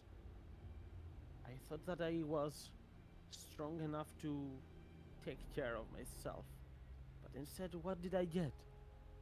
I was once more controlled by other people that were stronger, more powerful than me. And I thought that I do not have, I do not deserve the freedom to feel the consequences of my own actions. They decided that they would bring the consequences of my actions. And no, that is not right. That is so far from right. So, I agree. excuse by me the if way. I do not feel like leaving this place, if it is not on my own terms. Those people that decided to punish me, you said that this is a prison? No, this is not a prison. If it is a prison, it is a prison of my own making. I need to destroy them. I need, or at least intimidate them. Make sure that they stay the hell away from me. Stay the fuck away from me. And the only way to do this, the only way I know, Nina, is fear. I mean, if you can sugar talk them into staying away from me, I will not say no, but I don't think that it will work. You are right. By the way, the people that put you here, they could just put you here again, and that isn't what I want at all. Me and my friends and my family, what we want, Nina, is to make this a place that you can leave, that you want to leave. And we've talked a little about how we're going to do that, and honestly, we don't know for sure. But you have this obsession with the mountain that you were attacking it when you first came here or something, and that's where these giants and the undead have been coming from ever since. And I just want you to think about one little thing. If you're still wondering whether this place is a prison or if it's not, and that's what's the best kind of prison, right? It's the one you'd never want to leave. And it sounds like you enjoy it here, that you enjoy having these people to protect and having these people to fight, and we can help you bring an end to all of this if you want it. We are similar. the same way you talked right now is the same way that I did hear you feel when you were talking about your normal world. A kind of prison that you do not want to leave. A place that you think that all your experiences matter, that you've earned them all, that without them you are nothing. The world is as simple as complex. But- But it is true. The cradle on the mountain. I think that is the source of my enemies. To be fair, I've earned that enemy for myself. Everything else that I've ever fought while in Avelia was not a true enemy of mine. The genocide of the Hill Giants, it is something that I actually have to bear as a sin.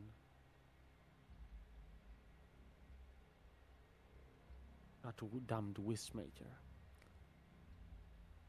I shouldn't. I think it's hard to admit, but I think I've been manipulated a little bit there. Did you say Wishmaker? Do you know him? No, but you know, when you say the word wish, it kind of makes everybody's ears prick up, so. Is that Uh, a person that exists? Someone who makes wishes? He sure is. It sounds like a And would- gamble. Would you believe it? He's a dwarf. No. That makes sense. I guess. They have beards.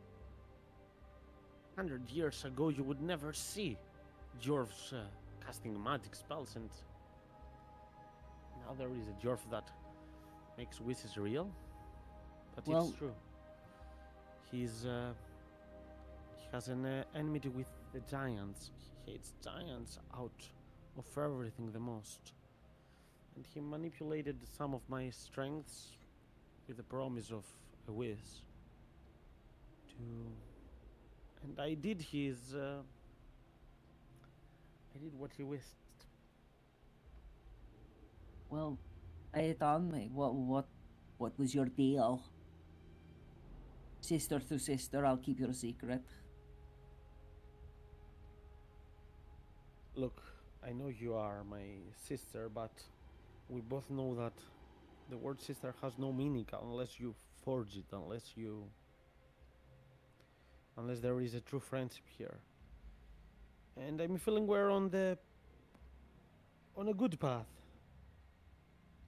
How should I call you? I'm estranged by this. You should be Bina. No, But you Bina's don't think outside. that I should be Bina. No, Bina's already outside. She's waiting, on the other side of the lake. So, It's no Nina. Bina. so you are Nina and I'm Nina. Okay, that works. I mean, if you hear my voice saying Nina, I could not refer to anyone else in the room. Well, If you you're hear your Queen voice saying Nina, right? You're Queen I like Nina, that so very much. Sorry for this. I'm okay with that. That works. it's good.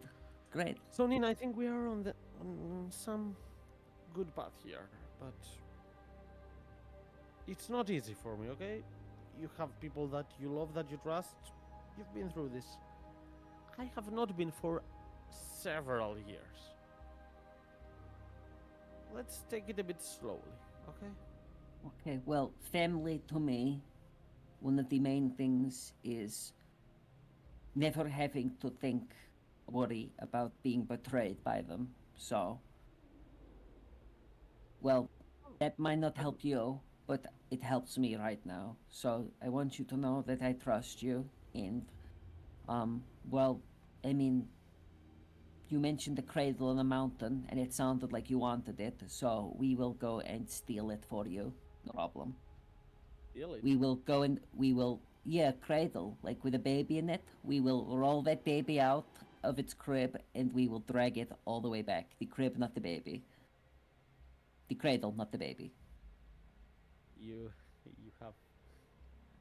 don't understand exactly what that means, but I I like what you. You know what? Let's return to your friends, since they are going to be a part of this. Let's speak of the quest itself in front of everyone, right? Sure. And, you know, I'll give you a secret on the way back. And you can decide whether you want to tell me your secret about your wish.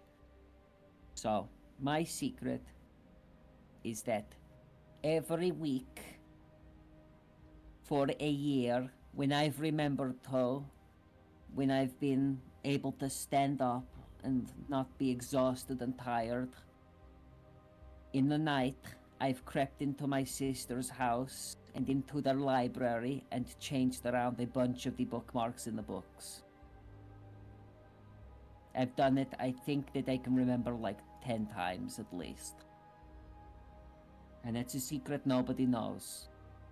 That I fucked up Ogvar's bookmarks tons of times.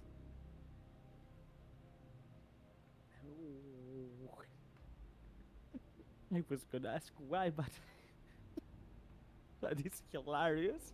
Yeah, you don't have to, it doesn't have to be a reason, you know? Ah. Okay, as as you say that, the door of the throne room will open wide. You are going to see Queen Nina smiling for a moment before returning to her Elysian composure as she walks by everyone and says, "My sister and your sister," to Juniper, your friend, to everyone else, Nina said that you are willing to assist in what is required to be done here. I know that you all think that you came here to help me return back to your world, but as I made abundantly clear, I'm not returning back to the world unless I assure that the powers that dragged me back here cannot drag me once more. Sounds pretty straightforward, right? Nina notes. We are here now to make you understand something about the cradle, because I think there's been a misunderstanding. When we say the cradle in the mountain, we're not talking about something rather small. Sure, we're talking about something that is about to give birth, but we're not talking about something that would give birth to a baby like us, like a humanoid baby. And we're not talking even about a giant baby to an extent. See, the cradle is not in the mountain. The cradle is the mountain.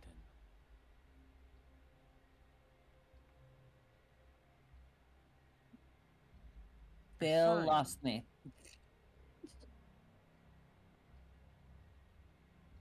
There is a scion. A slumbering scion that is mistaken for that mountain. If you go there and deal enough damage to the cradle, whatever's lying inside it will pop up, will rise. This is the vengeance that has been sent to hunt me. Now, I could deal with this. So there is a choice. The reason that I never left this city to go fight it was because the whole city, my legacy, my name, Evelia, would fall to ruins. But you seem to be willing to protect that. No. You have to go for the cradle. Velia. As she will look at you, Nina, and that's up to you because I know that you would be a bit more overly trusting than not. If you are, do you feel that you would mistrust Nina, the queen, or would you be more like gullible at this point?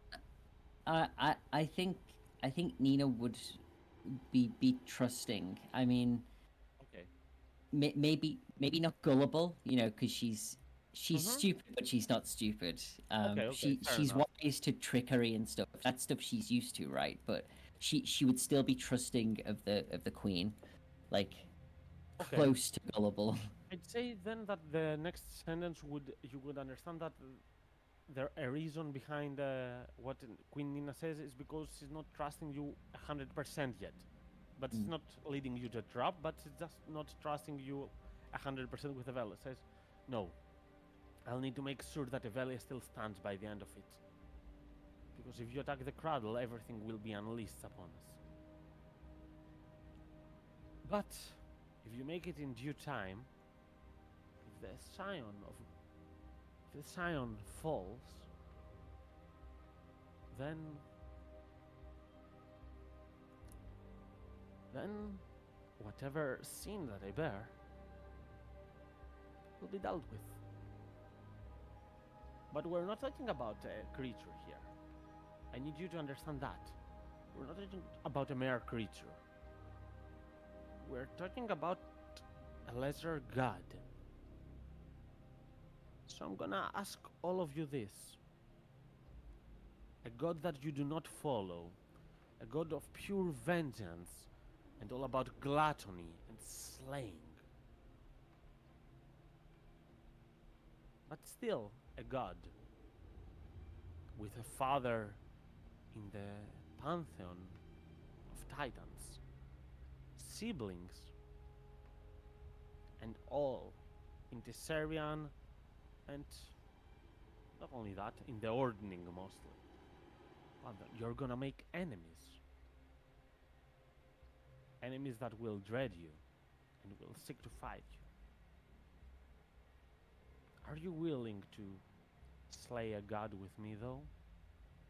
All that said? Nina's gonna look to Locke with a kind of knowing, a knowing smile. I feel like they've had this conversation several times in the past. And Nina looks to Locke and says, I mean, I kind of think most of the gods are lame, so, I mean, I'm totally in. It's been a childhood dream of mine. And especially if it helps Nina. I mean, can you imagine being a god and getting angry and pissy at some, like, just amazing people like us? Like, I think if they're that petty, then they shouldn't be called gods. So, yeah. I mean, Nina, Queen Nina.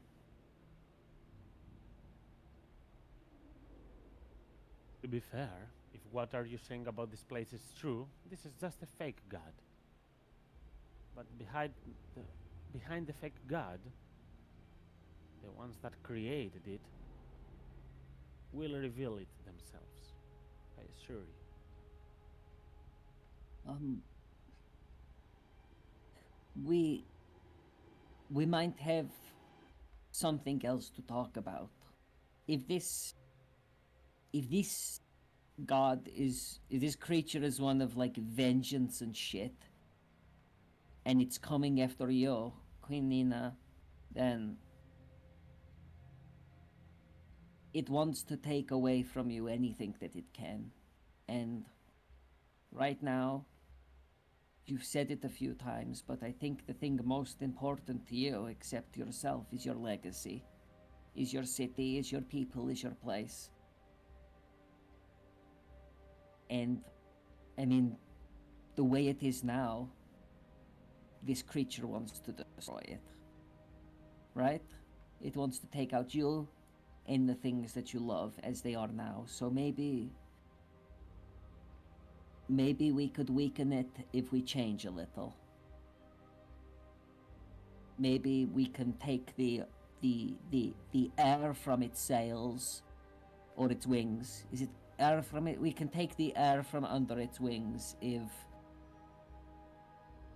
I don't know, if we give it less of a reason. If we take away a little bit of its want for vengeance, a little bit of the thing it doesn't like, and easiest way to do that would be to play the opposite game. And right now, I think your city is dull and sad and miserable and scared. So I think you should try making people a little bit happy, just for a little while. Just while we try and take out this thing in the mountain. Just so it's a little less vengeance-y. Or at least a little surprised at how nice things are going. You know, like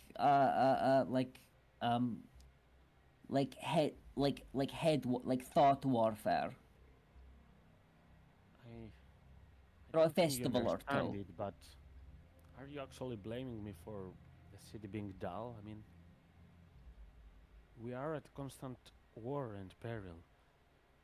Do you think I like the people being caged inside here? No, Don't like that at all. that's the point though. Clearly, the way things are now, this thing still wants to destroy your city. Has it ever been happy? Have people ever been like, you know, not so sad and depressed here, Queen Nina? This city Have you- was not built upon a dream of mine. It was built about a necessity of Mhm. protecting the people, having a community. Because if we were lawless without this, we would all be dead. Okay, and things have been the same for a long time. So, I just think change it a little, you know? Just try.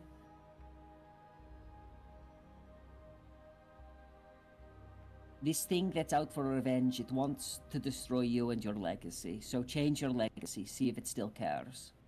It might help us when we, you know, wake it up.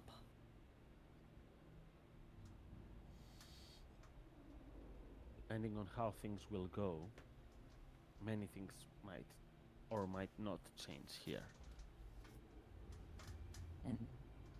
And I'm sorry All if it this sounded sounds like I was... promising, but we do not Yeah. know until the Scion is unleashed. I know. I'm just, you know, throwing ideas out. I'm sorry if it sounded like I was blaming you. You can't be blamed for what's happened here. Only the people that made this place can be blamed for what's happened here. And we're going to kill them. Or, you know, otherwise make them not interested in you.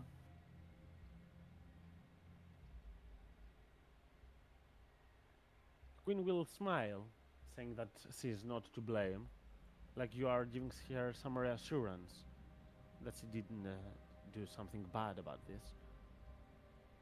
So we'll say, well then, you have a difficult quest in front of you. I might have a couple of things that will be of aid. After all, I'm a queen here. There are some things that only a person ruling a place could have access to. So, what do you say? Should we go for a small tour in the treasury? Yes, absolutely, 100%, totally. Yes. Definitely.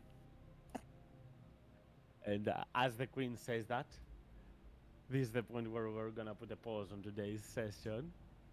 Oh my Going to god, the treasury. I talked so much, guys. I'm so sorry. Oh my god. No. Hey, shut up. That's the point of these sessions. This is your narrative dialogue time. Sure, That's but what it's That's still... what it's supposed to be. Yeah, still, Jeez, I yeah. can't believe you talked with your alternate reality self for so long. God, The role play both. And they get along. Who would have thought? But no, uh, I did want to make the point that you did fucking phenomenal. You know, with the whole dialogue and all the situations and stuff, and it was great to listen to. So yeah, it's not you took it over because this is your shit. So it's supposed to be you talking, but no, it was great. well, I'm glad you enjoyed it. I'm sorry I couldn't keep Brain in here. Tristan, you son of a bitch! You better be here, Tristan. Tristan. I'm here. Wake up. Yes, okay. Okay, good. Okay, welcome. Hello. he's been Welcome smoking back. out his baguette the whole time. Wait, did I miss something? Needing go, he's been listening. It was only a couple of times, Tristan. It's fine. It's okay. It was the Wait, point, I oh. think, 40 It's minutes just- ago that Nina asked for you, and you will probably be right back at that point. But it's okay. It's just Just- a moment. Just busting your baguettes. Don't worry. Oh, Don't worry sorry. about it. It's okay. It's okay. It's fine. You beat me on Tristan. You beat me on Worms, Tristan. So you know, it's fine. I'm so sorry. I didn't even realize. I had my headset on the whole entire time. I just didn't realize you would. Oh God. I'm It's sorry. fine. No, dude, seriously, don't apologize. It's okay. I'm only joking. I'm jesting. Yeah, we're good. Did everyone agree with us going and attacking the cradle? By the way, I Oh, just you abducted them into it. Don't worry. yeah, I kind of said yes for everyone, but I kind of want to try and plane shift think- her first, but I yeah, think but it's- what if it works? she doesn't what it- want it, so it would be an attack roll. Oh, that's true. Yeah, it has to be willing, but it yeah. But I think Yeah, it's more funny that it's just Nina and Queena both just automatically assume that everyone else is going once Locke agrees. I mean, it makes sense for Hey. them. Silence is consent, but this is the way forward. And we're fucking oh ready god. for it. It did. Known women's rights activist Vlad. Hey, I'm just saying, if you don't want to go fight a big demigod, then fucking speak up. So good.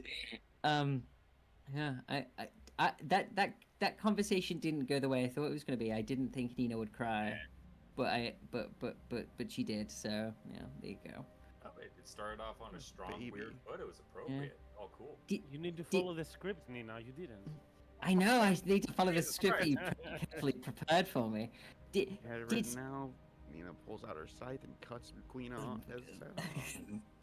Long live the Queener was written into that script somewhere as well.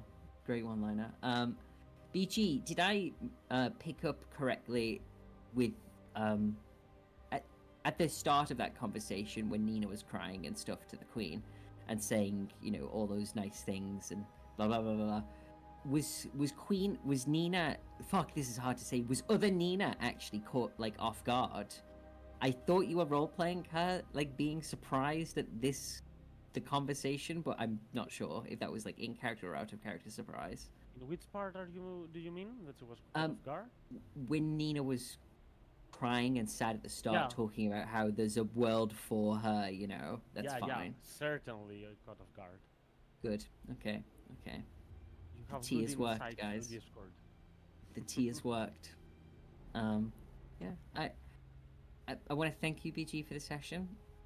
You're welcome. I very I'm much sorry for enjoyed our taking up so much conversation. time, but I'm Don't glad that be. you enjoyed. I'm glad you enjoyed it, but I mean, Um, everyone at their respective chapters had their moments to sign and have a little bit more RP than the rest.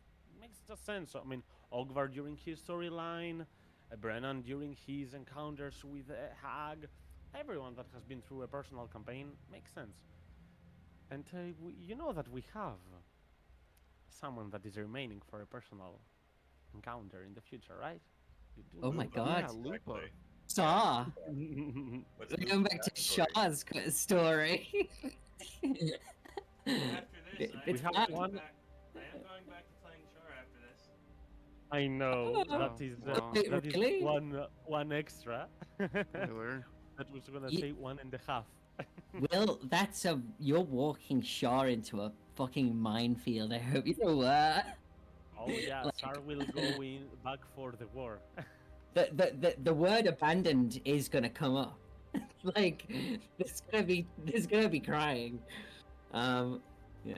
Oh, I'm Yep, sorry. like- Is bankrolling your village not good enough for you? Like every distant rich parent's child has ever said, no, it wasn't enough. Of course it's not enough. We need love and contact as well. Yeah. Yeah, we could have burnt down an orphanage for letters. Locke. Oh yeah. Ah, good luck. Well, Gotta Well, burn down a drow city for Belgos.